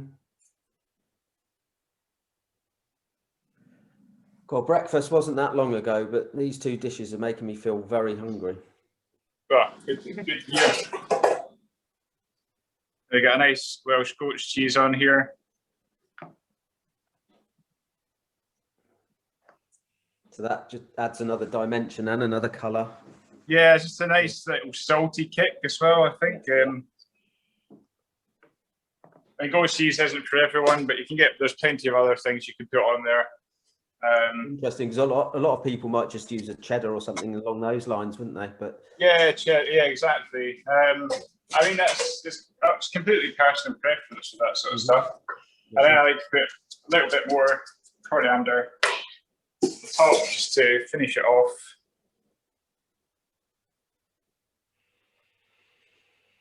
I love coriander, but it's one of those herbs that people seem to either really, really love or don't like at all. Yeah, there's a really high percentage of people that think feel like it tastes of soap. Soapy, yeah. Well, probably my favourite herb of all, but yeah, it's weird that some people really just think it tastes of soap. But that looks delicious, very, very colourful, fresh, vibrant. And that is it. Yeah, thank you very much. So I think all of the schools and the teachers have the recipes, so I hope everybody's gonna try them. But thank you very much. So just for our students in the audience today viewing, have you got any sort of words of wisdom or final words for them before you finish up in terms of making a career in this industry? Yeah, I mean, I would say the biggest thing is it's not an easy ride, but if you work hard, you'll reap the rewards. I suppose like anything in life, really. If you're serious about doing it and you really want to progress and you want to, you know, make a good living for yourself, travel, go and see other places, try other people's, whether it be front of house or in the kitchen, go to other restaurants, see what they're doing, see what you like about that, and you can take it for yourself and make your own style out of it. Go to the best places, try and work in the best places and learn from the best people. Like exactly the same as what Matt's done, and the same for myself. You know, the Michelin star level doesn't have to be fine dining. You can do amazing pub food if that's the thing that interests you. But find your thing that excites you, and then work for the best places that does that thing, and you'll be sorted. Yeah, great words of advice. So have you got a busy day ahead, or what are you doing in the run up to you know, full reopening? Yeah, madness. I mean, the hotel's booked now for months in advance. The restaurants are fully booked. It's just yeah, it's going to be extremely busy.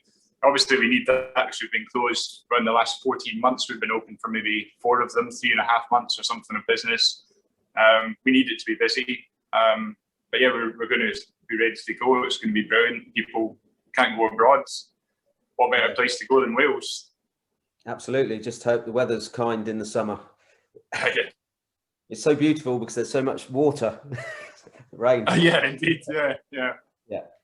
All right. Well, we're just coming up to 11:15 now. So thank you ever so much for your time this morning on behalf of us all, and beautiful dishes, and all the best for the forthcoming months. And it's great that you're so busy, and I'm sure you'll make a lot of your guests and visitors very happy to be back enjoying the hospitality industry at its best. So thanks, Dougie. Thank you very much. Cheers. Cheers.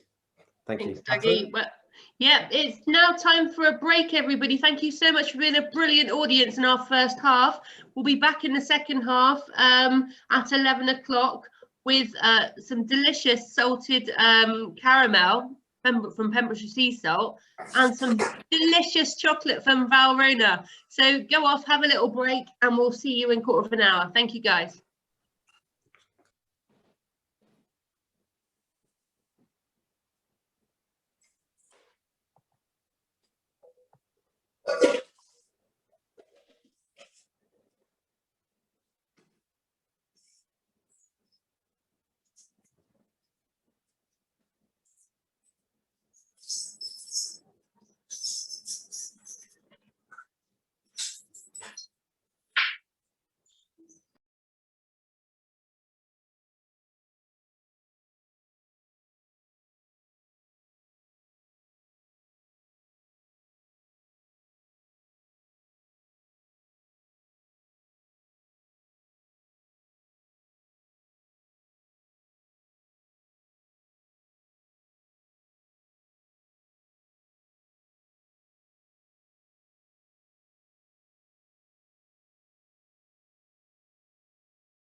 Is everybody back, or they've got a minute to go, haven't we?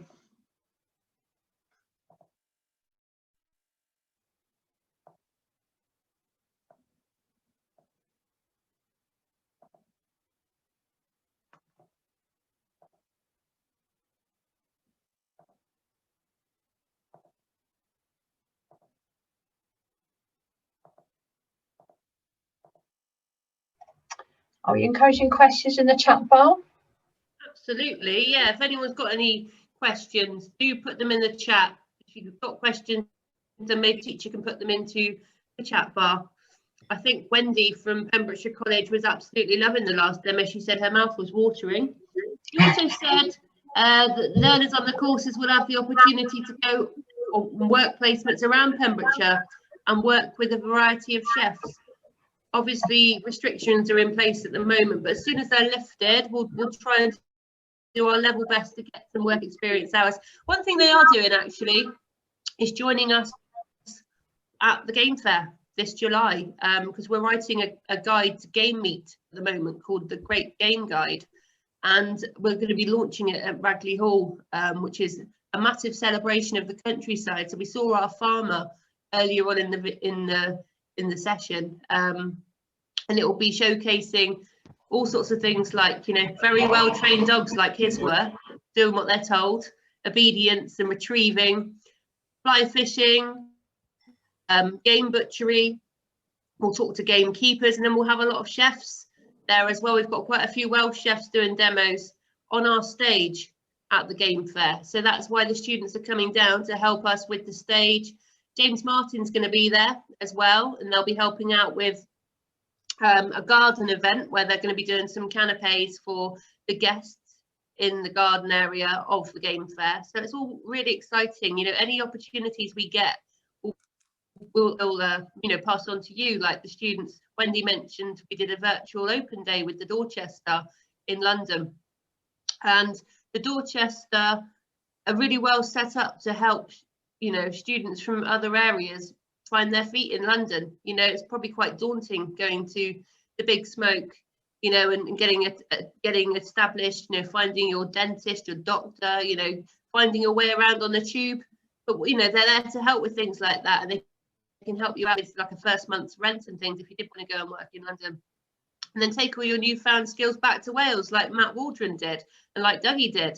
You know, I hope you really enjoyed those demos, and we've got 2 more for you now. So without further ado, I'm going to introduce you to Joshua Wright. Now, Joshua Wright he harvests natural sea salt from your local coastline. So Joshua, tell us a little bit about what you do. What's a typical day for you? Oh, yeah, how's it going, everybody? Hello. Typical day, watch seawater evaporate very, very slowly. Stop selling this to us, come on.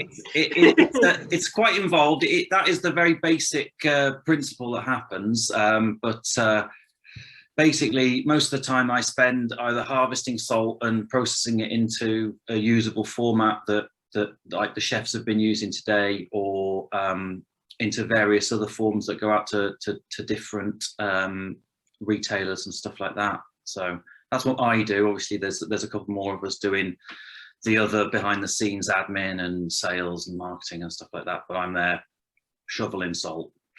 Brilliant. So we've got salt flakes that have gone out to the chefs. You saw Matty cooking with them. He really said you can get hold of everything in Pembrokeshire. It's just such a county, isn't it?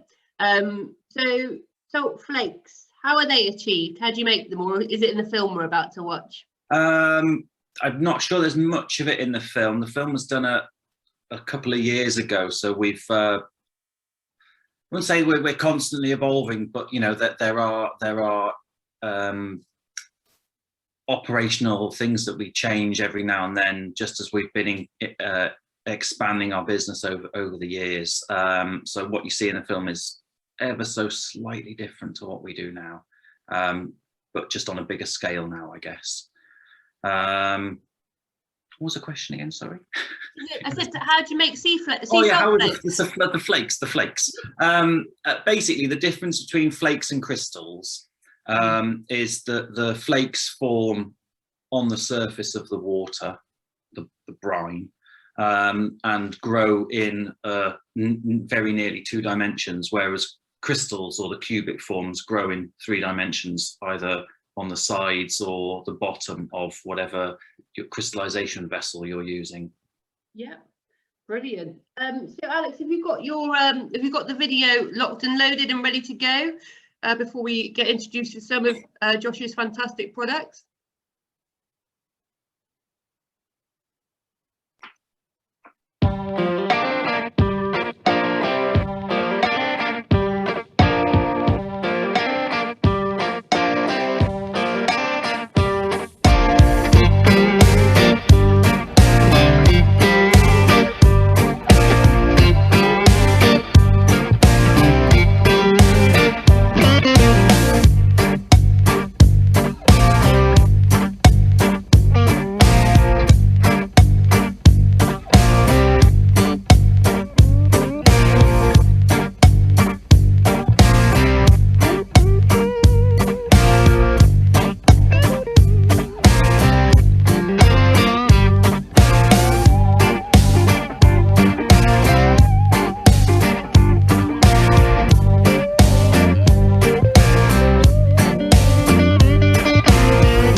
You really are in a beautiful part of the world there, aren't you? It's just so wildly, naturally beautiful, and to be harvested a natural product that chefs use every day. That is the one ingredient that they can't do without, and also us as humans can't do without. I mean, you hear that it's bad for you, but that everything in moderation. I mean, if we can just spotlight Neil Whippington a moment, please. It's like a delay now, an awkward delay. So, can you hear me, Alex? Yeah, you can. Hi, Neil. Hello. You've been doing a bit of culinary psychology and talking about different ingredients. And what was the analogy with the football team and salt? Oh, that one was Hugh Fernley Whittingstall down at River Cottage, and basically he said in an introduction to one of his books that if he could line up all the ingredients in the world for the world's biggest cook-off, he would make salt his captain and be the first on the team sheet, because it's an essential ingredient. It's so important. It's been important throughout history. In fact, we wouldn't be here. None of us would be here today if it wasn't for salt, because it's an essential mineral. And it's loads of phrases like salt of the earth, or he's worth his salt. Even salary, the word salary comes from salt, sal, because of the Roman soldiers being paid in salt. Their salaries were paid in salt. So it is, we do have to be careful. There's a lot of salt goes into, it's hidden salt in processed foods, but for brining, for preserving, for seasoning, for flavour, it is an absolutely essential ingredient. So as long as we're careful, then it's arguably the most important ingredient on the planet. Absolutely. So now we'll use salt, but in a sweet recipe. You've got some rather delicious salted caramel that you make, haven't you, Josh? Yeah, we do. So tell us about that. How long have you had that out for? I think we got that done pretty quickly as a value add product when we first started trading back in 2016, and it went down really well. Everybody's loved it, and we it's one of our best selling products. So Wonderful. Well, Joshua, thank you very much for sponsoring the product. I'm sure the students are all going to get to taste a spoon of your delicious salted caramel. Let's hope so. And if we can now spotlight Lisa, please, Alex. And we're going to cook some brownie cookies with Pembrokeshire sea salt and salted caramel. So this is showing how salt can really be added to a recipe to kind of give it that delicious kind of kick and aftertaste. We've got the fantastic Lisa here. He's a chef proprietor of He Said Cookery School. Excuse my pronunciation, Lisa. How do we pronounce that? Hello there. Can you hear me now? Yes. How do we pronounce the name of your cookery school, please? It's Shed. So the or the in English is in Welsh, and a shed. And this is the shed. It used to be an old cow shed up until 2.5 years ago, when we converted it into a cookery school and a rural skills centre. And it's literally a stone's throw from the house where I started the cookery school 12 years ago. So we didn't know what to call it, and we thought, well, we've always referred to this place as a shed, so let's call it the Shed. Oh, brilliant! No, thank you for that. I'm learning my Welsh as I go. You know, all I knew was how to say good morning, and now I know how to say the shed. So it's getting better. But yeah. No, it's just great to have you here. You've been doing some virtual cookery lessons as well, haven't you, during lockdown with the colleges? I have, yes, and just local groups of people and some of my own customers, and with various ladies groups, all sorts really. It was the only way to go, wasn't it? People still want to cook, and in fact, they have to cook more during lockdown than they've ever had to cook, because they're home, you know, for every meal of the day. It took a while for restaurants to get onto the sort of takeaway mode, didn't it? And so I think it was more important maybe to inspire people with different ideas and recipes, and also how to use some of their store cupboard stuff, because, you know, they were running out of ingredients and they didn't feel safe going to the supermarket. So yeah, it's been great. I think, you know, I mean, in a funny sort of way, it has had that really positive effect that people have had to get their chef on and experiment more with ingredients and produce more great food at home. But it's a great way of bringing people together, isn't it? You know, it's great to get together, to cook food together, to eat together. You know, it's a very necessary part of, you know, life as a human, you know, and so it's great that we were kind of forced to kind of do that more through the lockdown. But as a result, maybe it's ignited people's passions and they might want to go to your cookery school. So if we did want to come and do a course at the cookery school, where do we find information about that? It's all on a Shed website, so it's ashed.co.uk. So all the workshops are on there, and it's exactly what you just said. You know, we eat 3 times a day, and you know, I couldn't do what Doug and Matt do. I'm not a service chef, but one thing I feel I can do is inspire people to cook from scratch. And in fact, we're a cookery and gardening school, so we're sowing the seed, we're planting, and we're harvesting our own fruit and vegetables. I'm not saying we're self-sufficient, but you know, it's introducing families to how to grow their own, where their food comes from, and then what to do with it. And I'm not saying complicated recipes either, but you know, if you can make a really fresh, wholesome meal out of some stuff you've either bought or grown yourself, rather than getting the takeaway or getting the, you know, the ready meals, then obviously it's a step forward, and it's going to make us a healthier nation, isn't it? Brilliant, excellent. So you look like you're all set up there and ready to go. I am all set up, and I think that's the first thing with baking. You know, when it comes to savoury meals, to some extent, obviously, if you're going to do something like we've just seen, you need to know your ingredients, you need to have what you need. But one thing I've learned, and a lot of families have been sort of interested about during lockdown, is substitutions. If you haven't got this, what can you put in instead? But when it comes to baking, it is actually a little bit more precise. Obviously, you can mess around with recipes, and I do that all the time. It's one of the things I love to do. But if you want it to be the same every time, you're going to have to put the same ingredients in. And that's why what I've done here, I've already weighed everything out. And I think that's more important in baking than anything else, really. Obviously, some sauces, again, need to be quite precise. But this recipe, if you don't put in exactly these ingredients, you won't get the end result that we expect. What we've got some lovely Belgian chocolate chips here. I've got dark chocolate. I've experimented with mixing dark and light chocolate because I sometimes think sort of a lighter milk chocolate gives a bit more sweetness, whereas the dark gives the bitterness. But it doesn't work as well. So I've stuck with dark chocolate. I've got some butter. I've got caster sugar, and I've also got some brown sugar, which adds a little bit more depth and flavour, and it just changes the flavour quite a bit actually. I've got some plain flour and baking powder, or you could use self-raising, but it gives you a bit more control if you sort of use your own baking powder in the plain flour, and then some cocoa powder to add to that chocolatiness, and then we've got some of these lovely flaky sea salts, of course.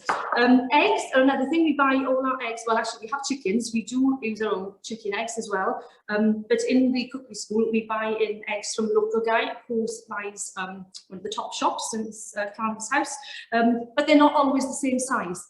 They're absolutely beautiful eggs. In fact, I'll show you the size first. You need the size to be about a medium egg. Can you see those two? They're quite a different size.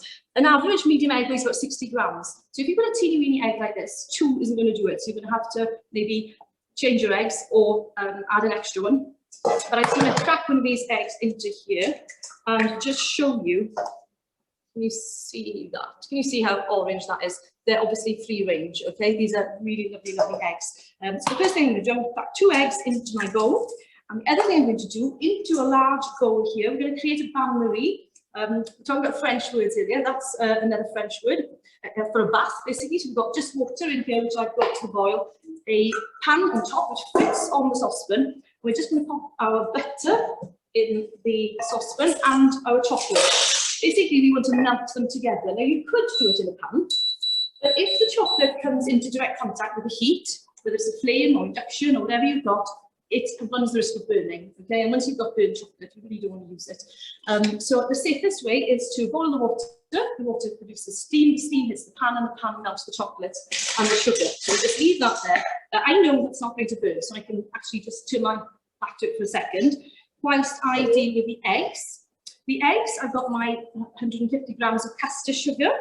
That's going to go in, and 125 grams. I think I've got it the right way around. That's the thing, unless you do these recipes all the time, check your recipe. And I always say to some of my students, always run through the recipe ingredients at the end as well to make sure you haven't left something vital out.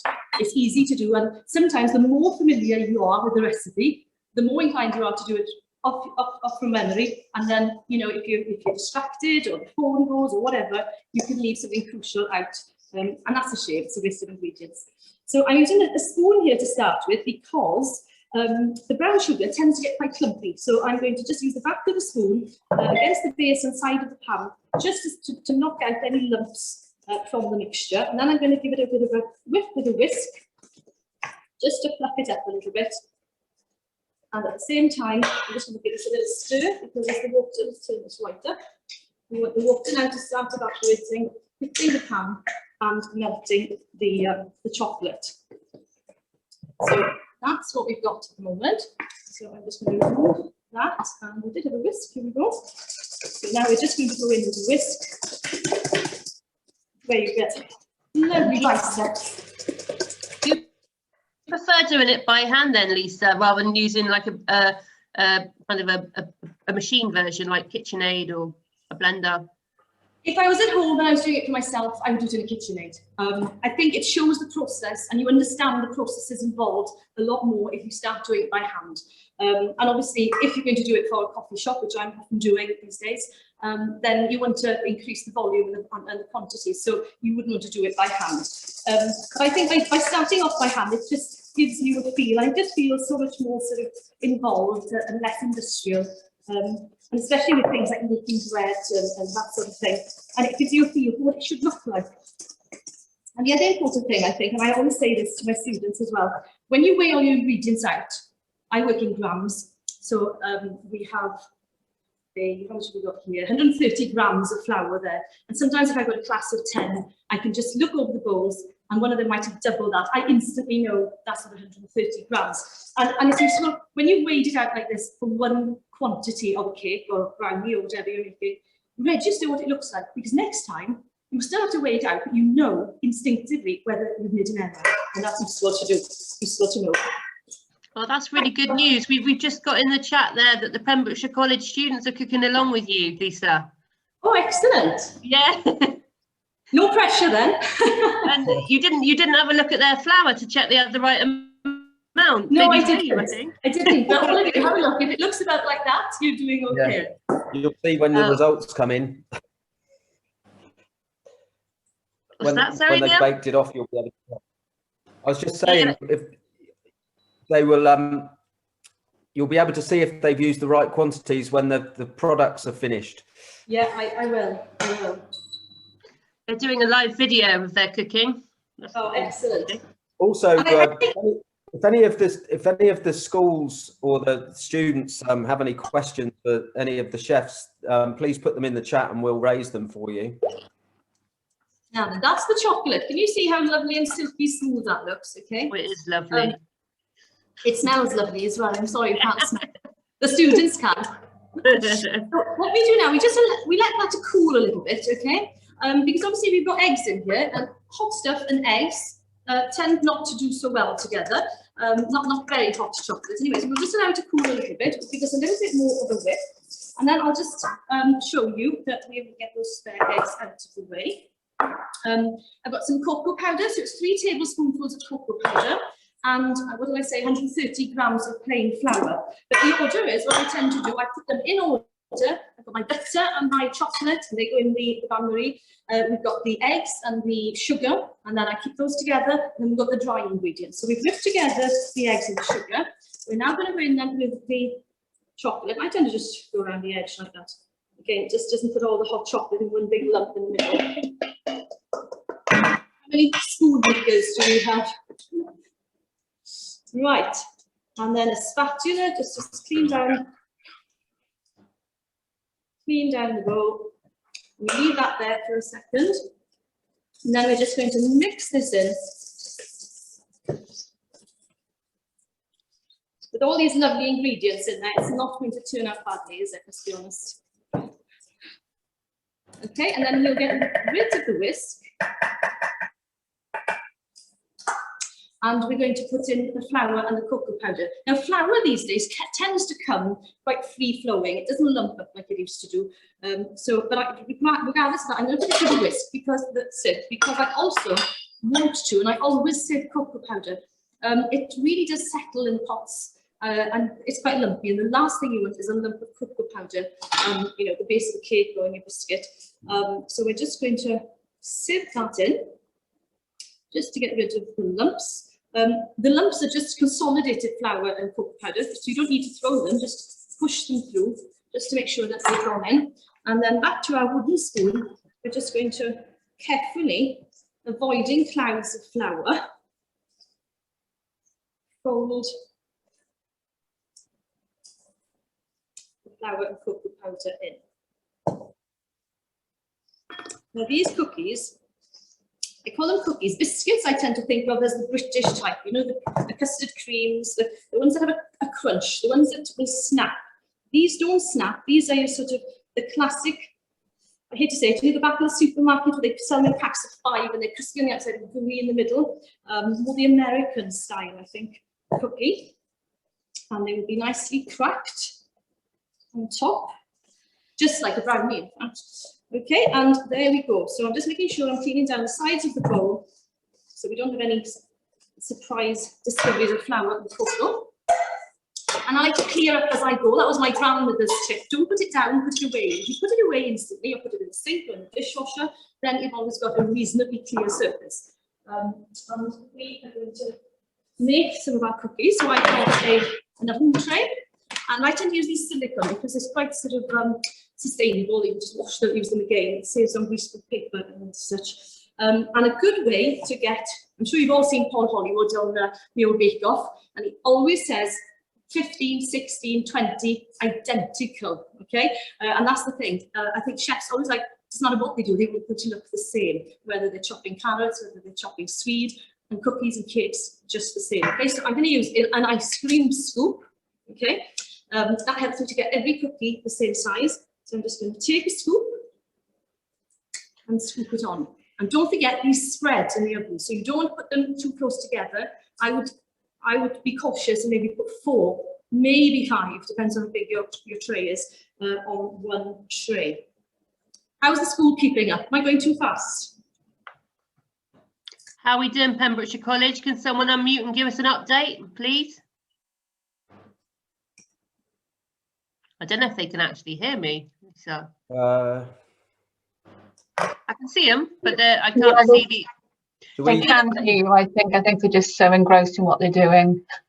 Oh yeah, trying to kind of come up with the best looking cookies at the end of the session, no doubt. Shall we have a quick look at the camera and see how they're working? Unfortunately, I can only see myself twice. So I can't see what you're seeing. I don't know what I've done. So I've got me on a big screen, I've got me on a little screen. Well, that's cool. These have got to go in the oven now for 12 minutes, haven't they? Yeah, they have, yeah. So what we'll do is we'll leave you doing that a minute, Lisa, if that's okay. And we're going to whiz on over to see Lorianne at Cocorico. Yeah, that's fine. Okay, thanks. Back in a bit. Thank you. See you shortly. Hi, Lorianne. How you doing? Thank you. We've got a bit of a fun activity. Yes. We've got a fun activity coming up. We're going to be doing some chocolate tasting, aren't we? Which is everyone's favourite part of the session. Yeah. You won Bake Off the Professionals, didn't you, in 2020? Yes, I did. It seems like a long time ago, as I think everybody's been putting all those months in stuck at home and not being able to do what we love the most. Well, no, absolutely. So tell us about Cocorico.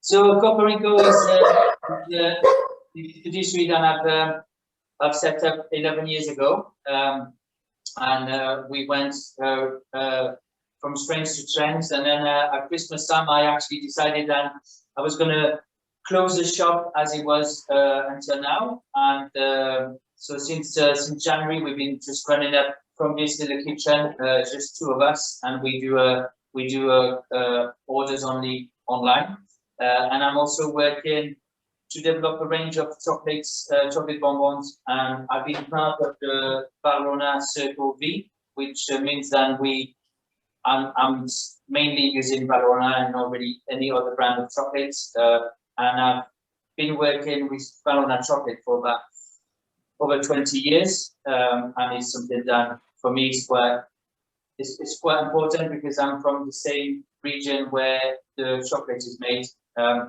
and I'm hoping to do some cookie classes as well later on this year. Brilliant. No, that's really cool. So what are we making today? We're making brownies, aren't we? So we are making brownies, and we're making like a triple chocolate brownie. Basically, we're gonna do the batter with the Manjari chocolates, so dark chocolates, and then inside we're gonna put chunks of the Dulce chocolate, which is a caramelized white chocolate, to give that kind of toffee caramel chunk inside the brownie, and we will be finishing with a milk chocolate with ganache on top.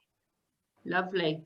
Brilliant. So should we get on and watch the Valrhona video while everyone gets their chocolate ready for tasting in their classrooms, please? Yeah, sure.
Brilliant. So if you want to learn more about Valrhona, do have a look at their website.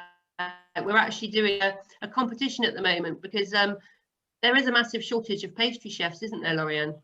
Yes, it is. It is, and I think those kind of program like the Bake Off is a very good. It's a very good thing to kind of inspire new generation and youngsters to kind of come on board.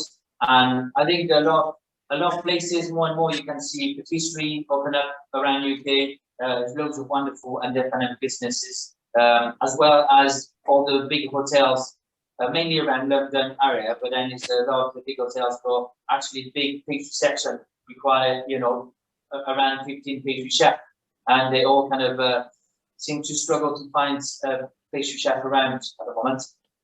So what we're doing is we're doing a competition called the Young Pastry Chef of the Year, and we asked all the colleges nationally to enter.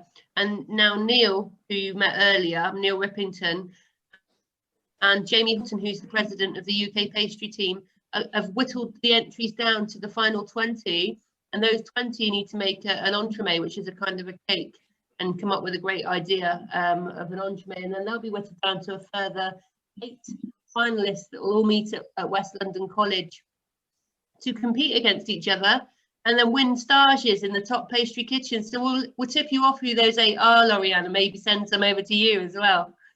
Yeah, I would love to. I mean, that's kind of my aim, is to kind of be there to support the pastry in UK. And you know, in the last 3 years, they're getting better and better on a world stage, because the last time they went to the World Pastry Cup, they ended up 5th, and the last couple of competitions they had prizes for best sugar showpiece, along with the chocolate showpiece was in top score as well. So it's amazing to see the pastry industry in the UK kind of rising to the top levels.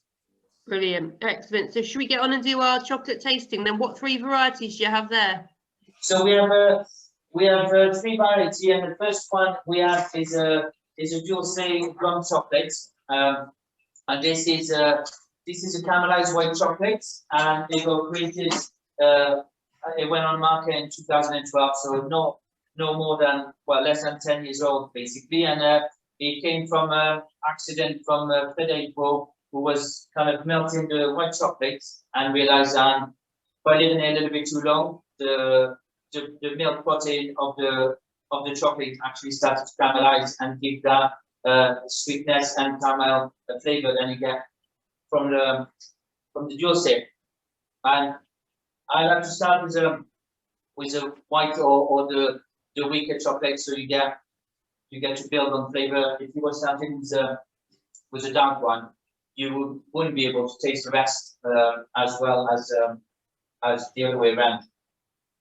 So dulce is it's a great creation, and I think it's something to add on to different flavors and different levels. I can see Sean Brayford's students tucking into the chocolate there. What are we thinking? What do we think it tastes like, guys? Any feedback for us?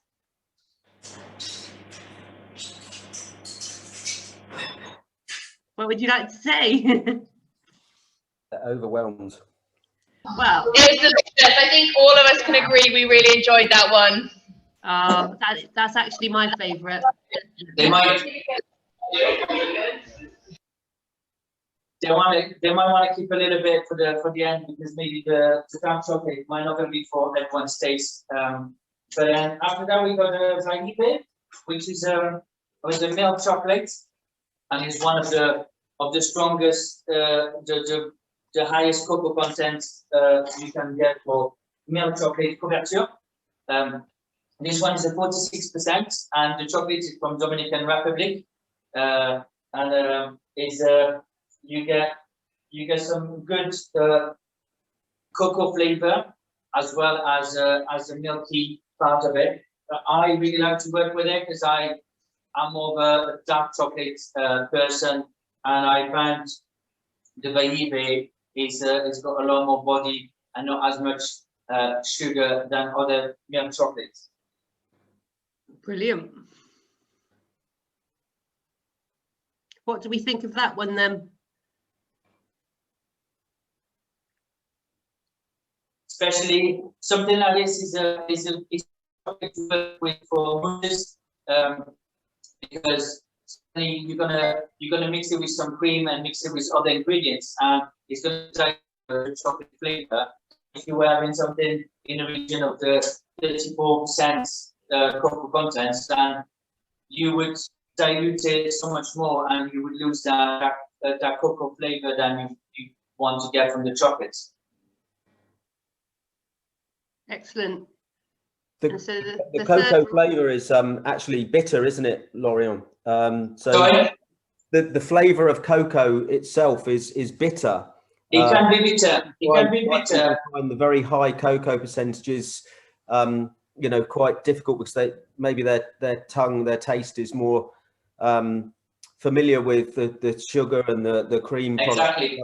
Exactly. But then I found when you get high quality chocolate, and it's what is very interesting, and maybe one day we'll get to do this, to actually compare the Manjari, which is 64%, to something like a Kai, which is 66%. But the Manjari is a lot more acidic, it's a lot more fruity than the Kai is a lot rounder, and it shows that sometimes the higher content it doesn't necessarily say that it's more better, and I think it's all to do with where it comes from. You know, same than coffee, you would have more cocoa flavor from South America and more acidic from Africa. And I think the soil and where it comes from got a big part to play into the chocolates. Yeah, because it's almost like if you compared it to wine or something, there is so much technology and taste and the importance of provenance and the climate and the soil and everything else, in a way that there's so many different characteristics with grapes and wine, and it's exactly the same in chocolate, isn't it? That that's exactly profiles depending on how and where the chocolate is grown and the weather conditions and how it's dried, etc. So there's so many different. It's very interesting because it's mainly it needs to be grown around the equator, and then this is why most of the chocolates are more from Central America and Central Africa, and then you start to see some other brands who starting to bring up some cocoa was being grown in Asia, and yet again it's like such a different flavor from it. So it's very interesting. And the last one we gonna taste is a Manjari, and this one is from Madagascar. And so I think some people might gonna find it really strong because it's a very fruity, it's very powerful.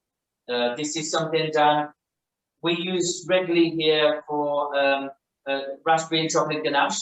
It pairs so well with red berries and like raspberry and chocolates for this one. On my opinion, I really enjoy it, and I think it's something that you need to use it maybe not as much and trying to kind of balance it to make sure that it's not too bitter, but it goes really well into our one of the cake we do. Yeah, Lorion, for the competition that Catherine was talking about, for the semi-final, the students have to produce an entremet, but in their packs for the semi-final, we've sent them samples of 5 different chocolates from Valrhona. So we've sent them a white chocolate, a milk chocolate, a fruit-based chocolate, I think the framboise, the raspberry, and also 2 varieties, but with different profiles of dark chocolate. So they have a week to choose which one they want to use in their entremet. So hopefully we'll have different products made from 5 very different types of chocolate. It's very interesting actually how much you can change. And I think a couple of years ago, one of the competition with Valrhona, you actually use the Manjari, and they actually from Madagascar now they actually brought organic one called Mio, and this is 70% dark chocolate, and it's so clean. And we've done some tasting with ganaches and it's, for me, it's absolutely amazing to see the difference, even from 2 coming from the same places, and they pride themselves making sure that when they put something on the market, they've been working on it for a number of years. They had one called Tulakaloom, which is from Belize, and is got some kind of yellow fruits, mango kind of flavor, and I find it amazing actually how different it can be. Brilliant. Lorianne, we've got 20 minutes left of this session. Sorry to cut in there, but do you think you could do some ready, steady cook for us? Because we've got 20 minutes to get your dish sorted. So we've got the ballerina chocolate hazelnut brownie with whipped ganache, which sounds amazing. You're using all 3 types of the chocolate we've just tasted in that brownie. Do you think you could smash them out in 20 minutes? I know you've got. Definitely do this. I hope you've got a here's what I made earlier ready, and then we're gonna pop back to Lisa and see her finished result, and that will wrap us up for 12 o'clock because the students have to go on their lunch break at 12. All right. Yeah, I just wanted to say I just noticed that actually on a recipe it's been a misprint, and plain flour is not 10 grams, but it's 100 grams of plain flour. Thank you for that. What we'll do is we'll amend it and we'll resend it out to the school. So I'm sorry about that. That's fine. So for the brownie, today actually, instead of using demerara, I used a dark soft brown. I find it got a little bit more licorice flavor. So I've got the sugar and my eggs into the mixing bowl, and I'm going to pop that into the KitchenAid. So the KitchenAid is in lots of chefs' kitchens. It's their tool of choice. They wouldn't be without it, would you, Lorianne? Oh yes, I mean it's if you want to try to multitask, then it's quite important to be able to put something on and try to get the rest ready. In the meantime, I've melted my chocolate and butter. I did this in the microwave, so it's all melted. And cool down as well, so I don't want to cool it while it's hot. And for the eggs and the sugar, I just want to get to the whipping stage. So you want to get to that stage where it's light and fluffy, and you can see the eggs turning a little bit paler. And on the recipe it says demerara, but if you wanted to use soft brown sugar or dark brown or even white sugar, it would work the same. It just brings different kind of flavor. And I like to use unrefined sugar if I can to bring a little bit more flavor to the recipes. While my eggs are whipping, I'm going to get ready the whipped chocolate ganache. And for this, I've got the chocolate in a bowl. I haven't melted it. I've got some cream that I'm going to put into a heater. For the whipped ganache, I would advise you need to do at least 4 or 5 hours before, and if you can, the day before is even better. Just to make sure that the crystallization of the chocolate into the ganache actually works perfectly. So you're cooking on induction over there, aren't you, Lorianne? Sorry? You're cooking on induction over there. Yes, I don't have any gas here, and I've been cooking on induction for the last 10 years. When we had the shop downstairs, we had gas more for the main kitchen, but then I find it a lot more precise. And these days as well, they bring in some induction hob where you can be so precise on temperature, and it's very good to make caramels, pepper-free, and all the different confection, and that's why I'm very interested to go down that route because it's so precise and it's something that I really enjoy on my part. Lorianne, why do you use whipping cream for the ganache? Why do you use whipping cream for your ganache? Can you use a heavier cream like double or a single cream? I use whipping cream because it's the right amount of fats. Usually they're around 32% fats, and double cream would have 35 usually. And so it's into ganache you want the right emulsion, and this is for me when I do it, you get the right amount of dry fat. And if you wanted to do just a normal ganache, you could just do the chocolate and the cream, and mix it that way. Same, leave it crystallize. Yesterday we did the demo and we the ganache is better to leave it crystallize at room temperature over the course of 24 hours. And this is to set all the cocoa butter at the right temperature, rather than trying to rush it and not being able to have the right quality. So here I've got my dark soft brown and eggs, which is kind of the ribbon stage, as you can see. And I'm gonna add my melted chocolate and butter into it.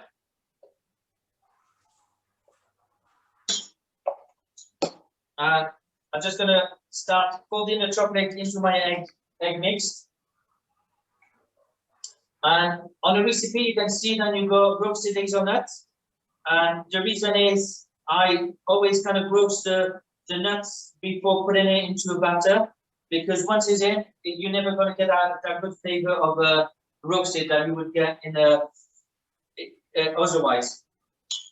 And now I've got a mix of the cocoa powder and the plain flour all sieved together so you don't get any lumps. And again, you just want to fold this in, and you're going to get a nice velvety batter. The reason we whip the eggs is to aerate it and make sure that you get plenty of volume and it's not too dense. And you can see what we're getting now. And here I've got my dulce chocolate, and I've cut in 2 or 3 pieces. I don't want them too small because I want to keep that chunks of caramel into it and the chopped hazelnuts into it. And I've literally just lined a baking tray, just a couple of folds again to incorporate all those nuts and goodies into it.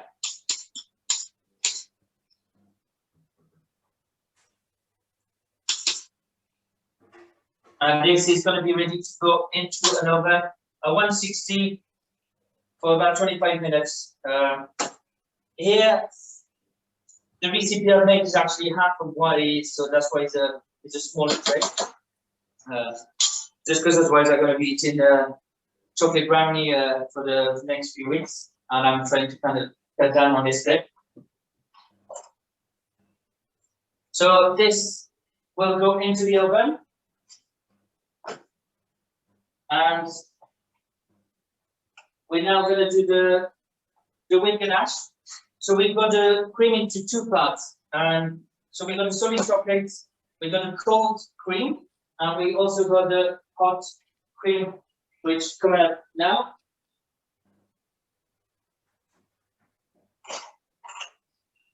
And all you want to do is you put the boiling cream onto your chocolates to create that ganache and emulsion. So for whipped ganache, you can use a whisk, or you can use a stick blender as well, which will create the perfect emulsion for it.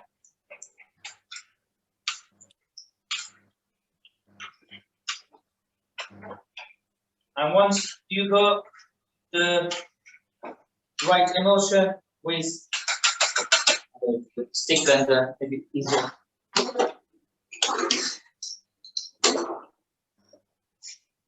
And once it's all mixed, then you can then add the cold cream to it, which will create that whipped ganache.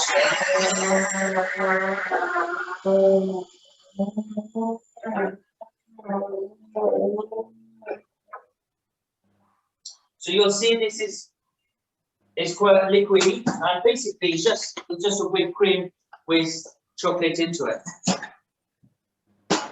Once you got this, you just add your cold cream to it, and we're gonna cling them to contact and leave it in the fridge overnight to make sure we get the right texture. Like we said, this is the one I made earlier. So this is a chocolate brownie cooked. And to finish it up, basically, I'm just going to cut nice big slices. And with a piping bag, you'll see the whip ganache. You just want to work it gently. You can use a maurice, and it's going to be quite thick and creamy, basically. And you don't want to over whip it. It's going to get quite firm really quickly. And from there, we can just get the whip ganache into a piping bag.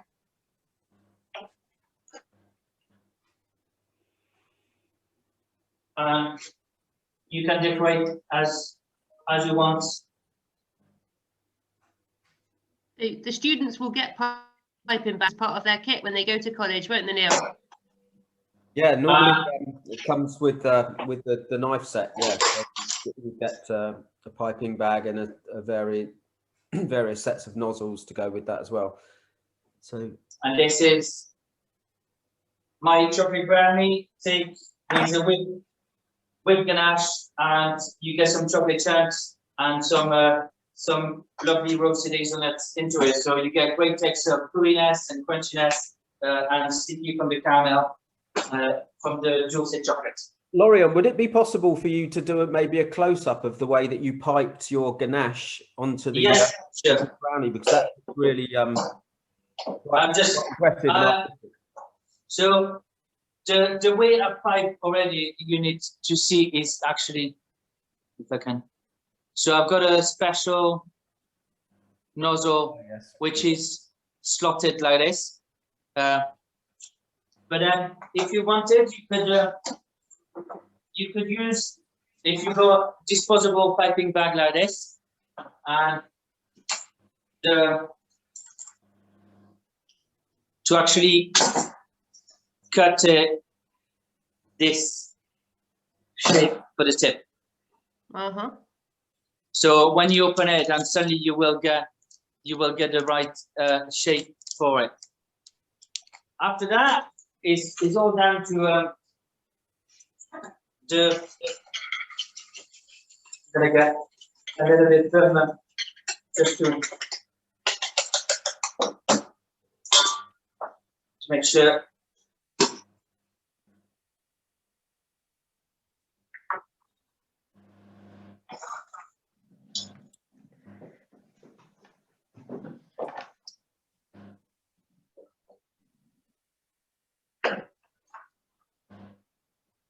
There and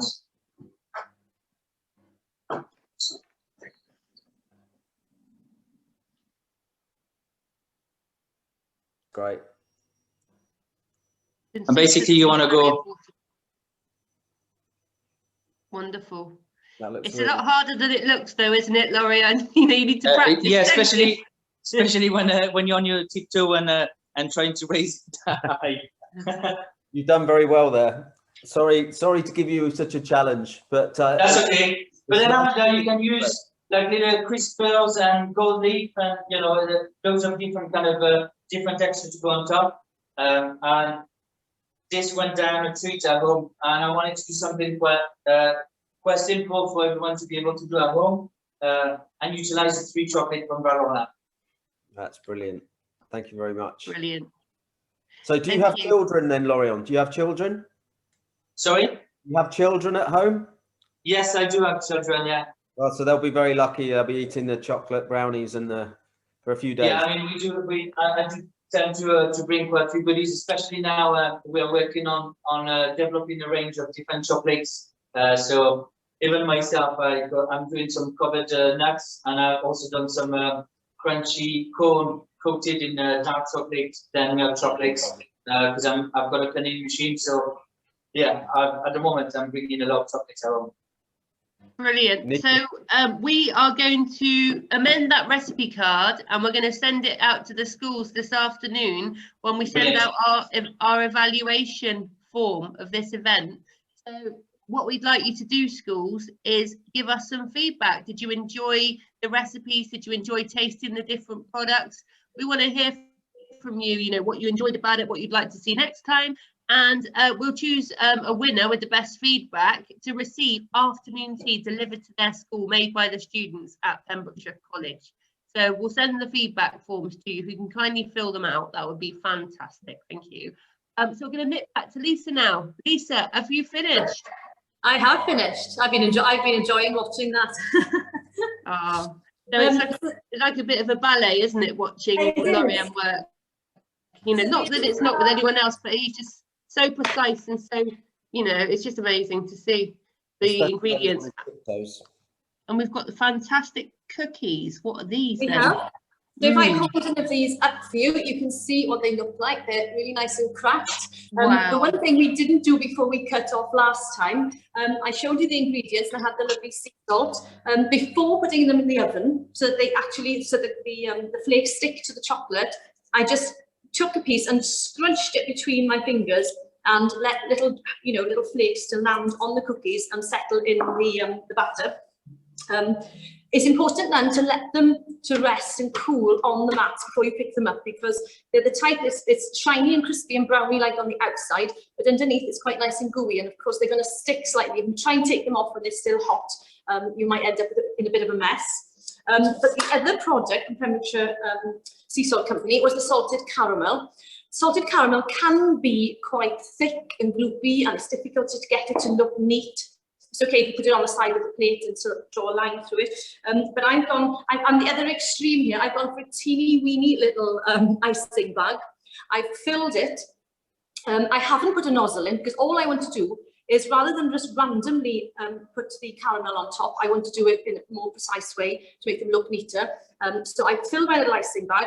I'm going to twist the end. I haven't taken the top off yet, tip off yet. So I'm just going to take a tiny piece off the top. And then I tend to do the letter L. I hold my twisted bag there, and then I just guide with I'm right-handed by the way, so I guide with my left, and I can put pressure on the bag with my fingers whilst my thumb and index finger hold, and then we can just go back and forth like that. So if I do that a little bit closer for you, okay, so there you have it. You can just guide it back and forth like that. And then you just allow that to set a little. This just adds another sort of salty, sweet addition to the top. You don't have to have it. It's quite a nice skill to have, just to be able to just put some toppings and dressings on in a more precise way. And if you really want to be more salty, just add a little bit more onto that again. But that's it. These put them in an airtight container. If you're not going to eat them straight away, I wouldn't put the caramel on straight away. Keep them in an airtight container like this, and then just finish them off just before you serve. They look really nice as well, actually, with a white icing on top. Or you can just leave them plain, or you can stencil with icing sugar as well at Christmas, put something Christmassy on there. But there you go. Thanks, Lisa. Just for the students' sake, they might think it's maybe a little bit strange that we use salt with a sweet product. But actually, the salt is a flavour enhancer, so it actually helps to enhance flavours and sweetness, which is why it works so well in caramel. And also, it sort of defers bitterness as well. So salt is a very important ingredient in sweet products as well, isn't it? Yeah, it is. And you know, a lot of recipes call for unsalted butter, and that's not because they don't want any salt in there. It's because you can then add salt and control the amount of salt in there. If it doesn't add a pinch of salt, they assume that you use normal salted butter. But also, you know, your taste buds, when something doesn't quite taste right, there's something missing. It could be the salt, it could be the sugar, it could be the bitterness, and also the umami, this new discovery more recent years, where you like that earthy flavour. So, you know, for a whole rounded dish, that's why we put all these different little elements in, even in sweet dishes, so that when it hits your tongue, the whole experience and sensation of eating is pleasant, and you're triggering all those taste buds. Obviously, this is going to be a big salt hit. This isn't your average salt hit. This is going to be quite salty, and a lot of people like that contrast between the sweet and the saltiness. And you know, it says season to taste on a lot of recipes. You will have your own, what you would consider perfect salinity, the amount of salt you like. But babies are weaned with very little salt, and it's something we develop over time. And as you quite rightly said earlier, it's something our bodies do need. Not in excess, but we do need some salt in the diet. So it's a good way of getting it. Yeah, thanks ever so much, Lisa. Look gorgeous. I'm going to try them at home. Definitely. Well, look, I just want to thank everybody for participating today. The chefs, the suppliers, you know, the college. Can we get a little look at the Pembrokeshire college students' cookies by any chance? Can we have a little look? I'm sorry, I don't know what's going on there. I know they're cooking because they're on our menu this afternoon, so they've got to have them ready in about 2 minutes time. So I think that's what's happening. So apologies, but no problem at all. If you can just send a couple over here, I'd be very grateful. I'm first in the queue. Sorry, guys. My Oh, audio's been playing up, so I've just been trying to log off and log on again. I'm just going to pop into the kitchen and see how they're getting on, and I'll turn the camera around if that's all right. If we've got time. Wonderful, Alan. Well done. So yeah, I mean, we are drawing to a close. I know that you've got to go out for your lunch break and everything now.